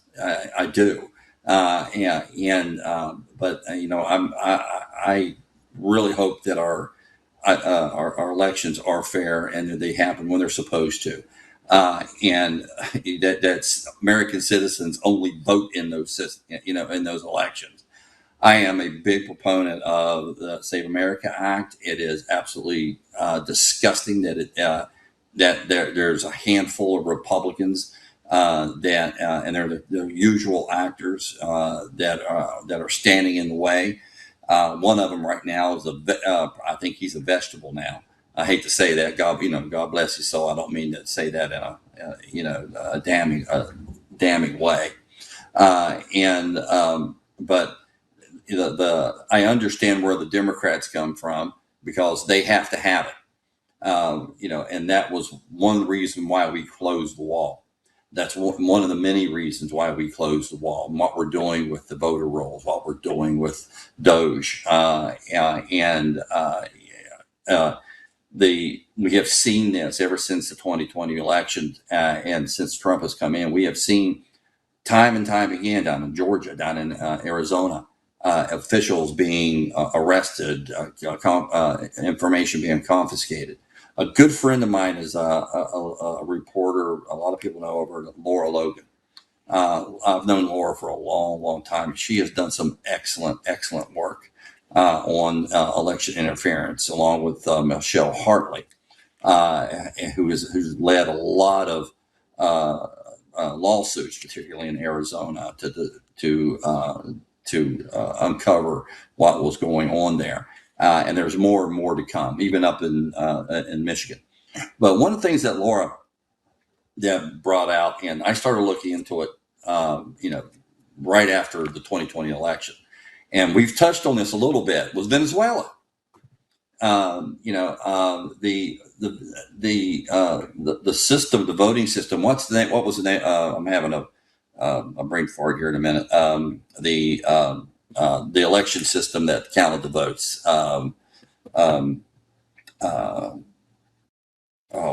Anyway, the election systems that we were using to tabulate our voting systems was run by a group of three Venezuelans who actually programmed and developed these algorithms in the system, and they tested it in Africa first. They tested it in Central America first, and then all of a sudden it's everywhere in the United States. And when Maduro was captured by us, he's been singing like a pigeon. So there's a lot more on that Venezuela connection to our voting systems. And I'm very glad that system is no longer it still is part of our system, but it's under new management and it's under new scrutiny. I think I've sit in on several conversations about how these algorithms work, how they work on the local level, and how they do the dumping and so forth. But the Democrats, we absolutely need the Save America Act, where citizens can only vote, and that you only count. Unfortunately, SCOTUS missed the mark, but I think SCOTUS did. I think the Chief Justice Land did do an outline on how we can correct that, and I hope that happens. But that's going to take some congressional action, and I don't see that happening in the Senate. I just don't. And I am a good friend of mine is a guy named former Senator Joe Manchin. It's a good friend of mine. He and I don't agree on a lot of things. He puts me on a lot of his roundtables when he was senator because I gave him the conservative, unvarnished views. But we have a mutual respect for each other. And Joe was a big proponent of the filibuster, and I happened to agree with him at the time on that for most of my life until recently. I understand the utility of the filibuster, the protection of the minority vote, but it could come back and bite us in the butt. But there's not a sane person on this earth, I don't believe, in the United States who think that if the Democrats get into power in the Senate, they are going to nuke the filibuster. 100%, it is gone. And anybody who tells you otherwise, no matter how principled they are, I understand their principle on that, but it is gone. And we need just to go ahead and do it now so we can ram through the Save America Act for that purpose, if that purpose alone, or go to a talking filibuster. We need that. We need that protection. We need and I think it's harder now to cheat like it was in 2020. I wish this mail-in ballot stuff didn't exist. SCOTUS got that wrong, but until we get the Senate to wake up and actually do what they're supposed to do and vote on this on an issue that I think it's 85-90% of Americans, including Democrats and independents, all support. We're the only multi-nation that doesn't do this. And I heard this joke the other day that somebody was sarcastically talking about it. I said, you need a driver's license, to get in and look at Obama's presidential library. You have proof but you can come into this nation and have no proof whatsoever, and you can vote in many of these states with no proof whatsoever. But you want to go to the Obama library, you better be showing proof of who you are. You're not getting in. So boggles the mind. Absolutely boggles the mind. But I believe the filibuster needs to be gone now. And believe me, that is something. If you asked me that question a year ago, I'd been on the opposite side of that vehemently, but not now. I see the communists that are coming in on the Democratic side. I could see it on the Senate side as well, and that is exactly where it's going to go. It's going to go to filibuster's gone, and the Supreme Court will be packed. I guarantee it. Well, I think you, Colonel, may have been referring to the Dominion machines earlier. Exactly. Yes. Yeah. And Juan O'Savin's reported this. 71 other countries have had their elections stolen, not just ours. And this, folks, has been going on for quite some time. And that whole situation has been exposed and disrupted as a result of the 2020 elections and everything this administration's been doing to expose that to this point. Captain Pete, and this is our final question, and we'll conclude our broadcast Eyes on Gitmo with a quick question about Gitmo in the end. But in my opinion, and I'd like to know what yours is, sir, I don't believe the SAVE Act is going to pass. If it does not pass, well, let me back up. I don't believe personally that our voter rolls are straightened out yet. If Matt Meck were here, he'd have a lot to weigh in on. But I don't believe we're ready. if we're going to vote the way we always do, and the way the things are set right now, that we would actually have a free and fair election.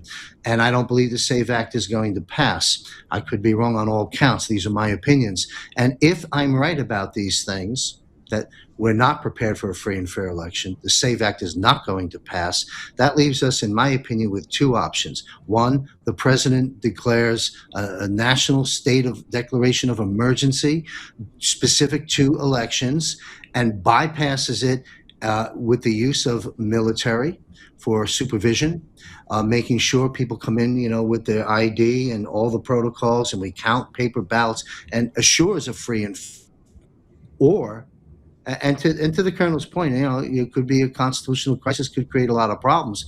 But think of the problems that will be created if we get another false election. So I believe the president may do declaration of powers or a suspension. What are your views about that? Because I think that this is on the minds of the American people and critically important. We cannot endure another stolen election at the midterm level or at the general election level.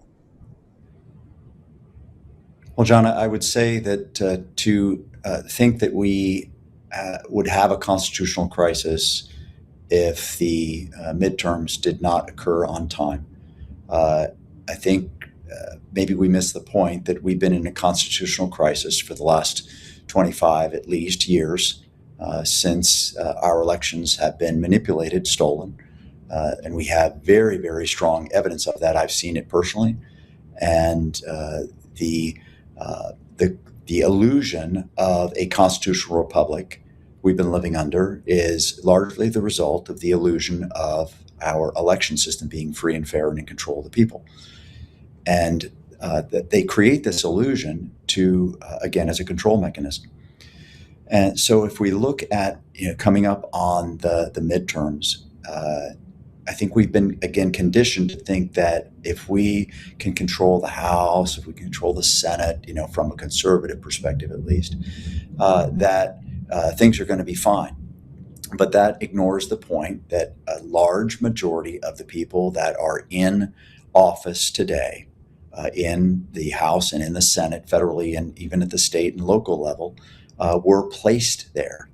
And they were placed there not by the people. And so they are not answering to the people. One of the things Maduro has been doing is he's been testifying to how many people he has bought off. And that was as a surrogate really for China, and again as a surrogate for the city of London.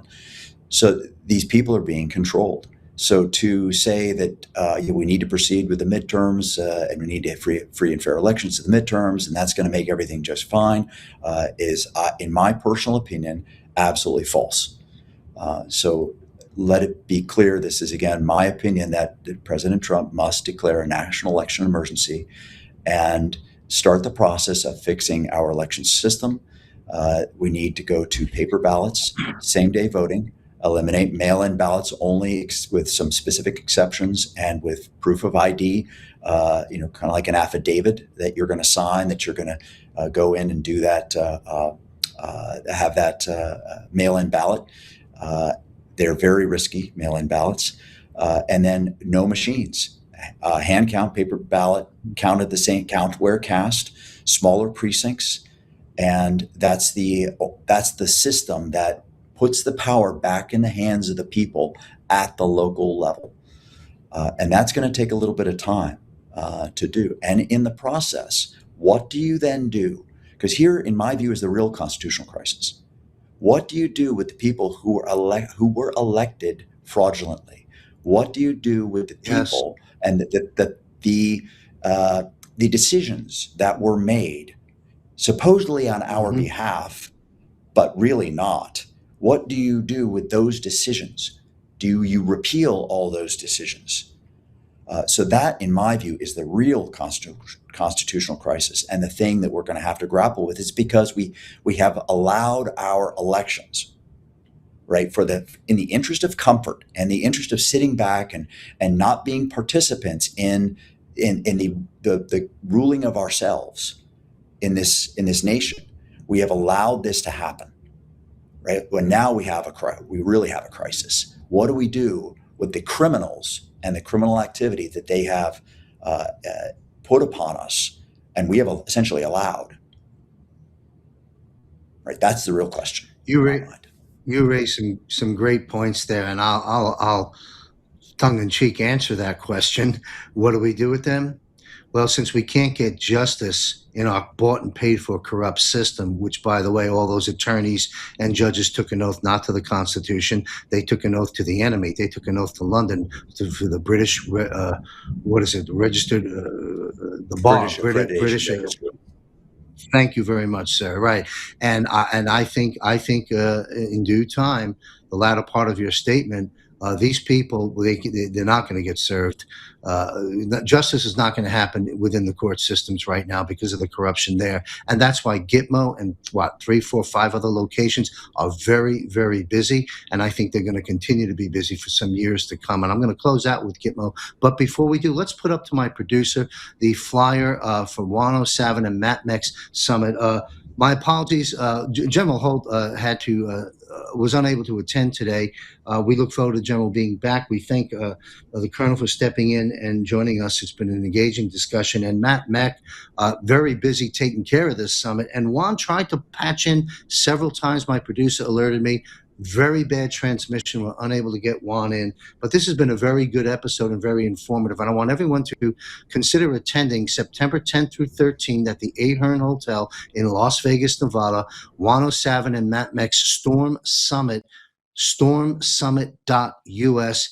Check it out. Get out there and delve into the critical topics approaching the midterms. And we'll put that flyer back up, if you will, please. I can't remember the 3 key bullets, but there it is. Arrests. Think about this. Folks, we're less than 100 days away from the midterms. Go by fast. So attend this event. Take a look at what's happening with the arrest. Take a look at honest elections and sound money. Thank you very much. You can come back to the panel, the 3 panel, if you will, please, to my producer. I want to close this out with this. I mentioned earlier in the broadcast that eyes on Gitmo. Why haven't we discussed that yet? Well, don't forget the subtitle of the show is Wartime Analysis, and we have delved into that the entire episode. However, Captain Pete has often said, maybe not in these exact words, but one of the reasons we're not getting information from Gitmo is because it is, what's the proper wording, Captain Pete? I wouldn't say clandestine, but why is it that we don't get direct reporting from Gitmo today? Thank you very much, sir. It's a classified operation. And for those of us that are getting all kinds of other information about all the activity that's taking place, some of it may be accurate, some of it may very well be. And I've been told that very specifically by folks in the Department of Defense committees, as well as this panel itself. So rather than name the entity, be putting out information that they're not authorized to, or perhaps false information, we'll just skip all that. And I will tell you this, eyes on Gitmo, get ready, folks, because the media center is ready to go. The vetting process, as I understand, is underway for the reporting that's going to come from Gitmo. The justice is not going to be served, in my humble opinion, certainly not in the next year or two, by and large, in the civilian court system for obvious reasons. And so get ready, folks. We'll be reporting from Gitmo before you know it, and we will start to see move away a little bit from classified to what the military operation decides in the government, President Trump, of what they will be showing us, and it is coming soon. Operational over these years, no doubt. Official public notification and reporting from Gitmo, coming soon. And highly sensitive data, not for publicly just yet, as you stated, classified operation. I want to thank you, gentlemen, very much for sharing your views, your analysis, from your extensive backgrounds in military and intelligence. And we can clearly see, folks, that our great military men and women, even though they may no longer be serving in uniform, they know that the oath they took never sunsets. And look how busy these gentlemen are still today, taking care of this nation. I thank you both very much. We'll look forward to joining us again. Eyes on next month. Thank you all very much for being here.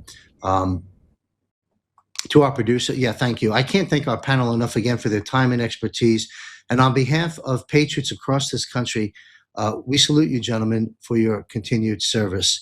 I'll be right back. Check out this announcement. It'll get your attention right out of the gate. I'll be right back with my closing comments and announcements.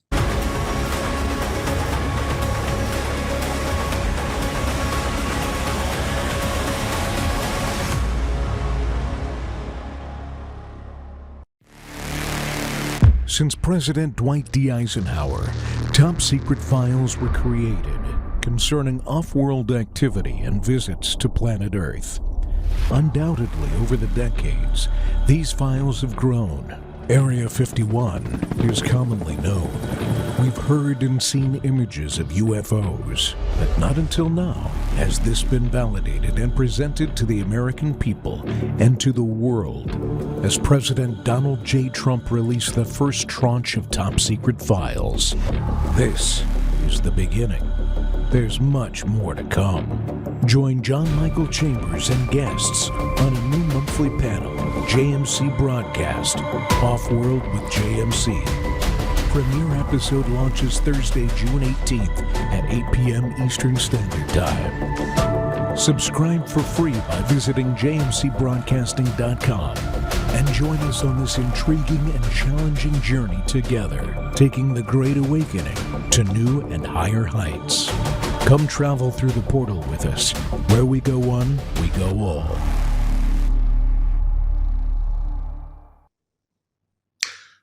Be sure to catch the second episode, pardon me, of Off-World, launching in just a week or so here in the month of July. Dr. Sala will be our guest. Bishop and military Jim O'Connor will be joining us, and perhaps a third guest, so you don't want to miss that. Now, Sheila Holm, mark your calendars again, just as a reminder, July 30th, 8 p.m. Eastern.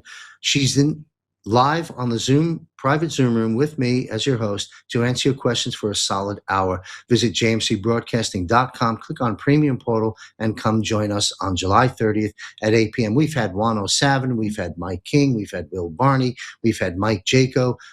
Each month we bring a power guest in this movement to answer your questions. So that's a wrap of this broadcast. I want to thank Colonel for joining us, and of course, Captain Pete Matisu, a regular member of the panel. Folks, stay alert, eyes wide open, ears to the ground, pray, plan, and prepare, and continue to do your part. And remember, where we go one, we go all. Stay safe, everyone, and may God be with you.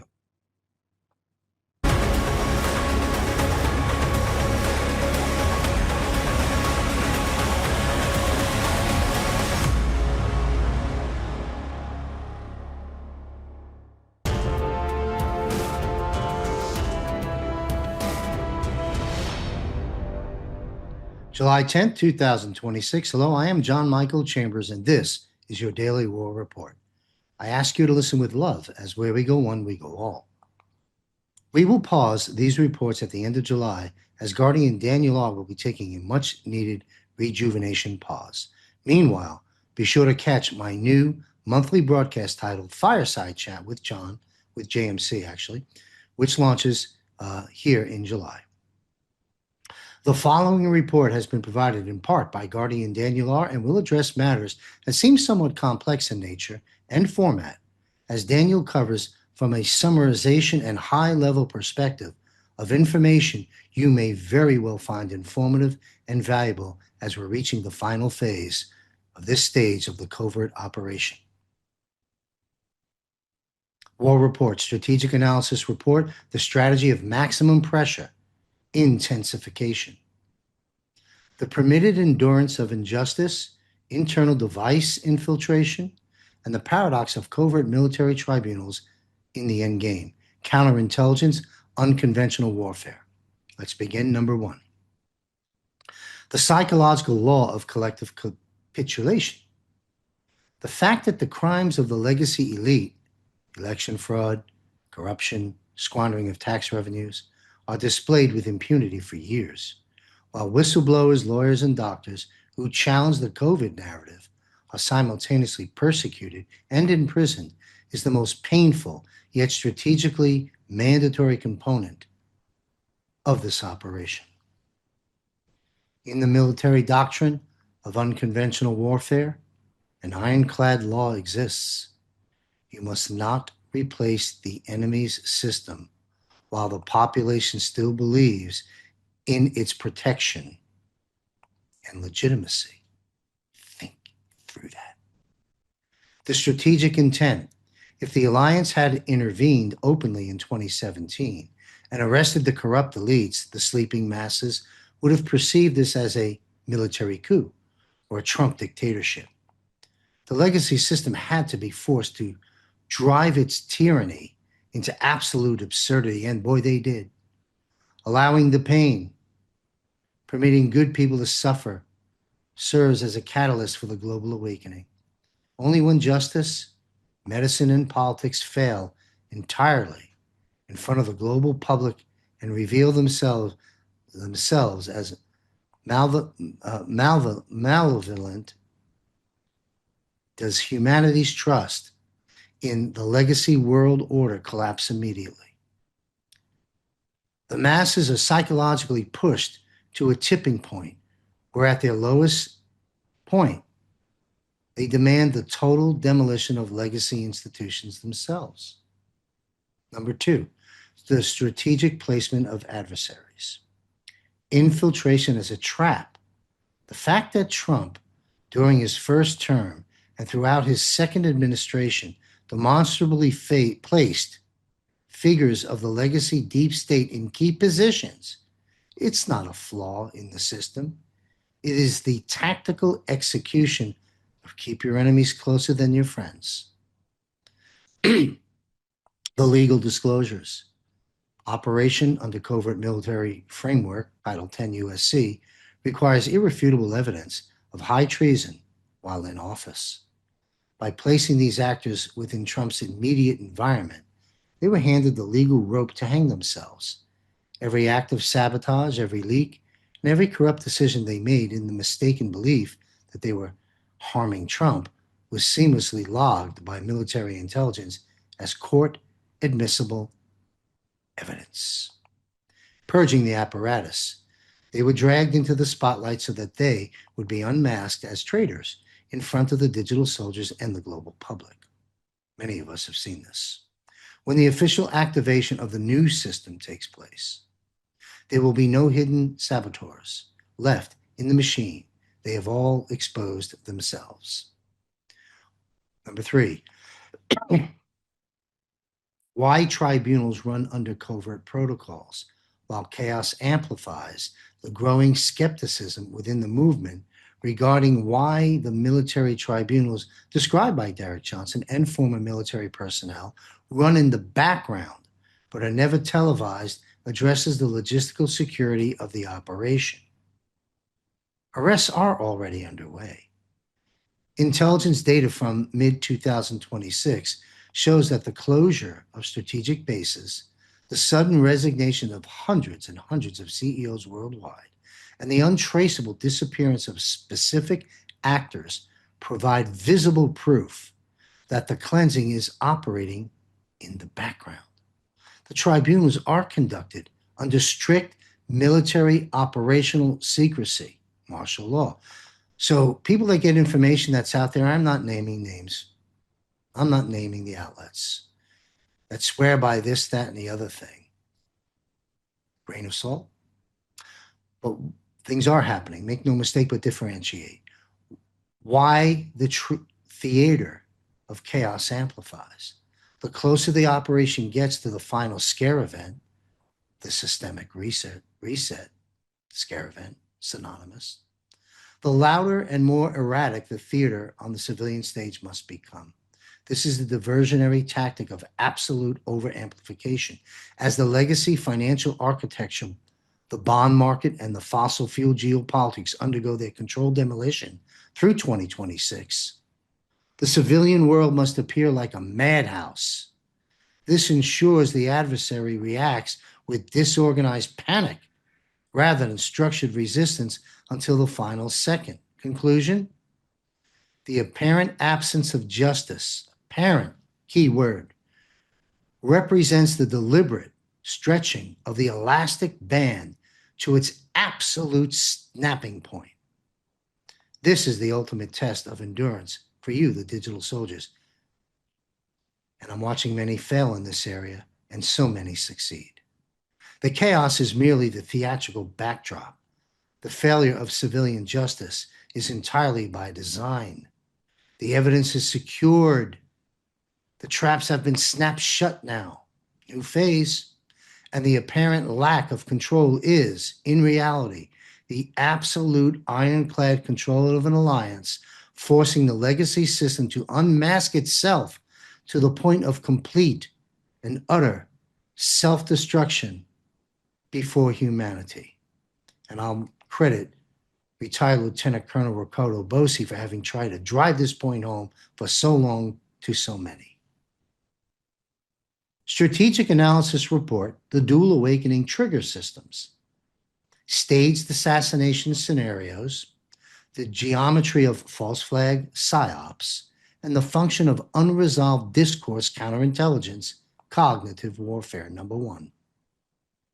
The anatomy of unresolved events, why nothing leads anywhere in the strategic information warfare of the military alliance. There are no accidental script blunders. When events like the dramatic assassination attempt on President Trump and Butler, or highly inconsistent alternative sector reports, such as viral analysis surrounding the figure of Charlie Kirk and alleged attack narratives, are presented to the public, experts immediately notice nothing about the official story stands up. Neither the ballistic data, the perpetrator profiles, nor the security breaches align with the real Secret Service or military protocols. The fact that these events led nowhere in the civilian sphere and are not instantly and fully resolved by official agencies is the core strategic mechanism. In psychological warfare, this is known as the principle of cognitive incubation. If the alliance were to resolve an event instantly, the theater would end, and the educational effect on the population would vanish. Leaving things suspended and unresolved forces the collective consciousness of the people to engage independently with the contradictions, and boy, there are many. Number 2, the twin target audiences. One event, 2 distinct realities. Military intelligence constructs these psyops with a double encoding to target 2 completely different demographics simultaneously in a coordinated manner. The wake-up call for the sleeping masses, normative disruption. We call it the target audience. For the broad, unawakened population that still believes in the integrity of the legacy system, these events serve as a severe emotional shock. They witness the apparent failure of federal agencies, such as the FBI or Secret Service. These shocks create fractures in the hypnotic spell cast by the mainstream media. Even the most politically disengaged citizen, you know they are there around you, begins to question how a lone gunman could reach a roof in immediate proximity to the president undetected. It completely delegitimizes the security architecture of the legacy system. The training ground for digital soldiers, kinetic validation. For the awakened movement and the experts in the background, such as former Navy SEALs, ballistic experts, and military analysts, many of which I interview, these events serve as a live test and confirmation. The alliance deliberately plants mathematical, ballistic, and logical errors in the official narrative, incorrect caliber data, impossible shooting angles, stage perpetrator profiles. The digital soldiers are meant to find these flaws, and boy, did you find them. We got the watch. We'll see you over in Valhalla. It trains the decentralized network to deconstruct the official reality in real time and prepare the chain of custody for the period after systemic reset. Folks, you wanted reveals? These war reports day after day are getting them to you. We're entering the new phase now. Number 3, the strategic purpose. Preparing the indictments. Why is the truth still being withheld here in July 2026? Well, the unresolved facts are the secured ammunition depots of the alliance. I hope you're connecting the dots. Every single one of these staged or permitted events is seamlessly documented in the background by military intelligence. Again, Title U10 USC. When the scare event, and it's coming, and the military tribunals we analyzed are officially initiated, these seemingly fruitless incidents transform into the most powerful indictments in recorded history. The alliance will present the shocked global public with the true satellite footage, the real radio transcripts, and the actual ballistics data. In that moment, the credibility of the legacy judicial and media systems will disintegrate in a fraction of a second. Talk about an oh wow and an aha moment, because it will be proven that the official authorities actively carried out the high treason and the deception. Conclusion: nothing is without consequence. The unresolved psyops are the psychological preparation for the big explosion. They keep the system in a state of high tension, train the digital soldiers in securing evidence, and lure the remnants of the deep state deeper into the trap through their own reporting. The threads all lead to the same destination: the complete, irreversible demasking of the old world order during the final systemic reset. Folks, we're right there. The Strategic Analysis Report, the limit of controlled destruction. Pardon me. I'd like to get through this a little more comfortably.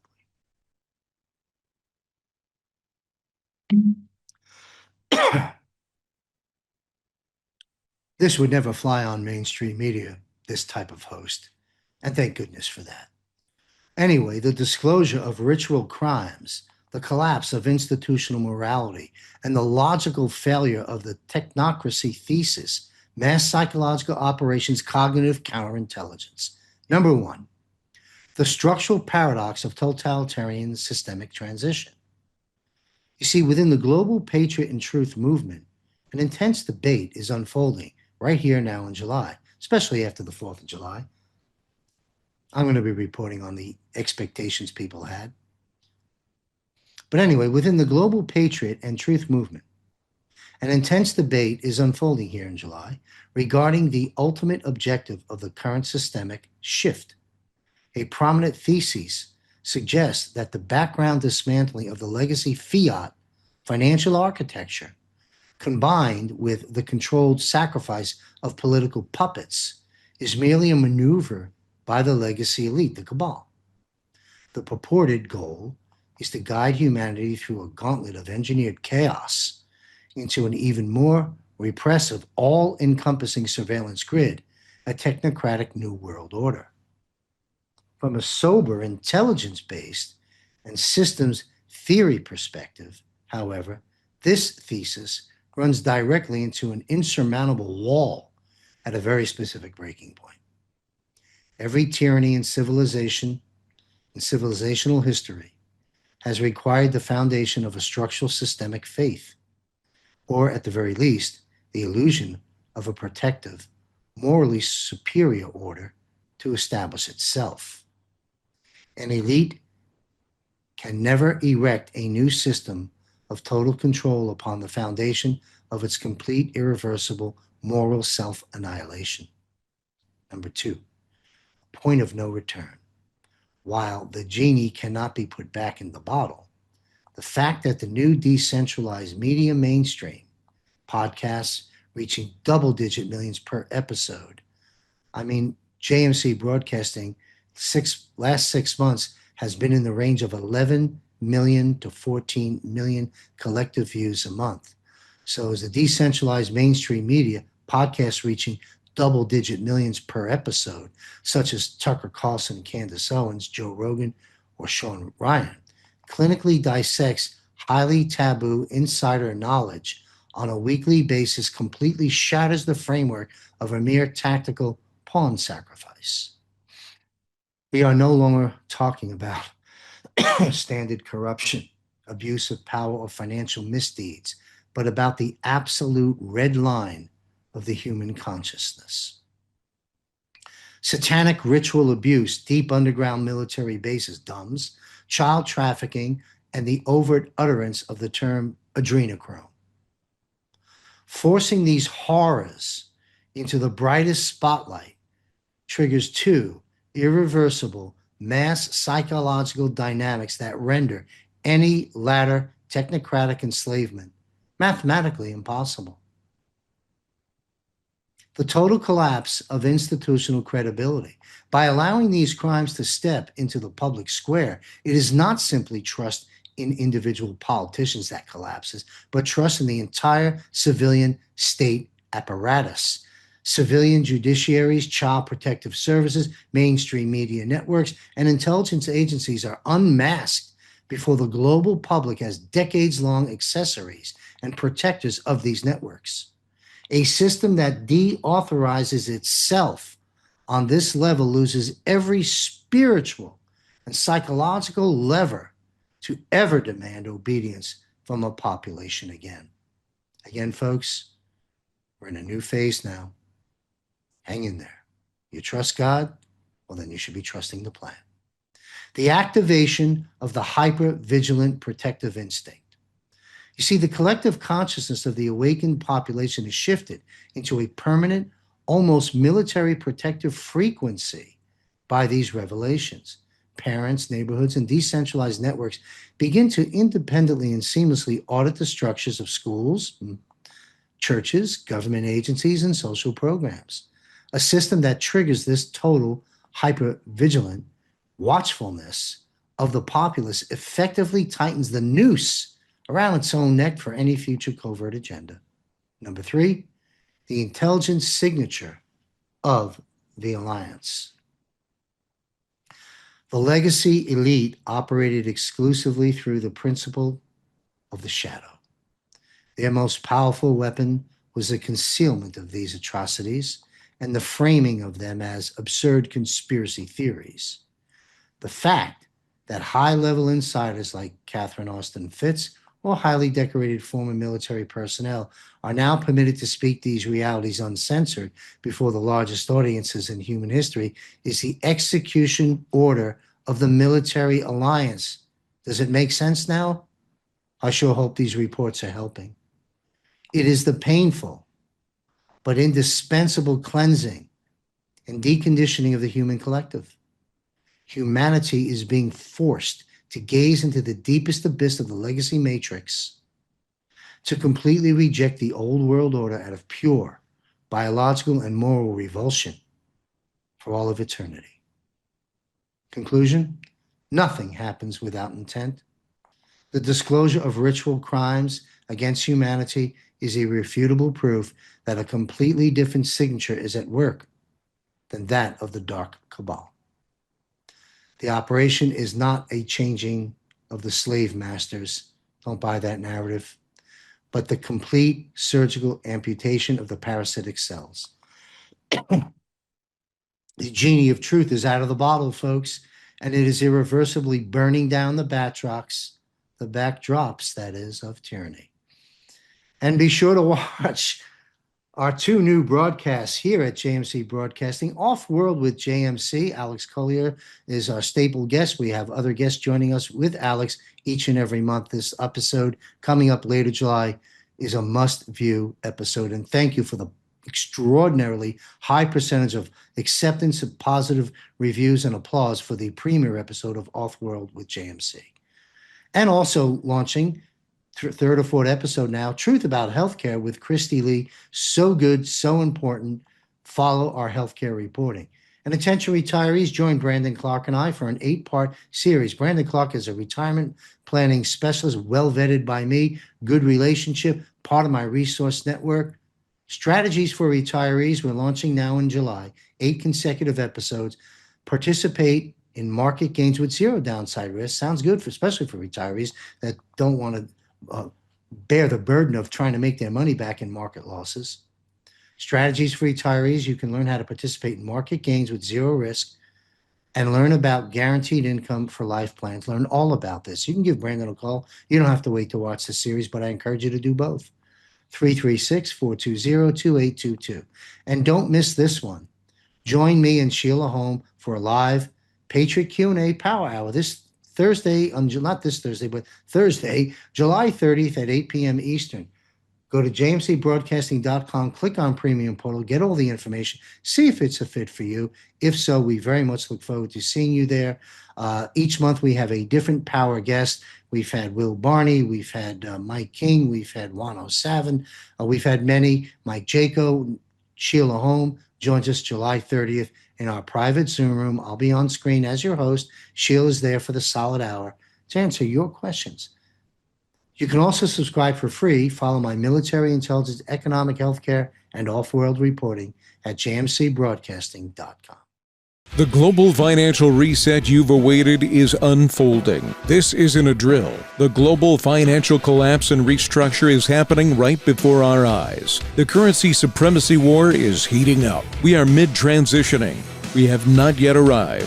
What's occurring during this transition? Danger.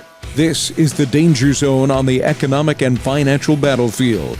What is happening behind the scenes? New tax policies, ending the Fed and the IRS as we know it. New banking system. How about the USD, the currency itself? We may be returning to a gold-backed currency with perhaps other tangible commodities, ultimately en route to a digital currency of sorts into an encrypted QFS. There is a rapidly and fast-approaching closing window of opportunity to be in the right place at the right time to avoid the carnage of this transition, so that one not only survives the transition, but potentially thrives. Time is of the essence. It's time to act. Saving America and protecting your wealth is not a spectator sport. It requires effort and due diligence, then action on your part. Action changes things. It's time. What an exciting time to be alive. The dawning of the golden age is upon us. GOOTS, G-O-O-T-S, get out of the system now. Action on your behalf is required. Be on the right side of history. Please visit all 10 free modules at wealthcoachuniversity.com and schedule your private one-on-one Wealth Coach consult with me, John Michael Chambers. I look forward to meeting with you. It's time.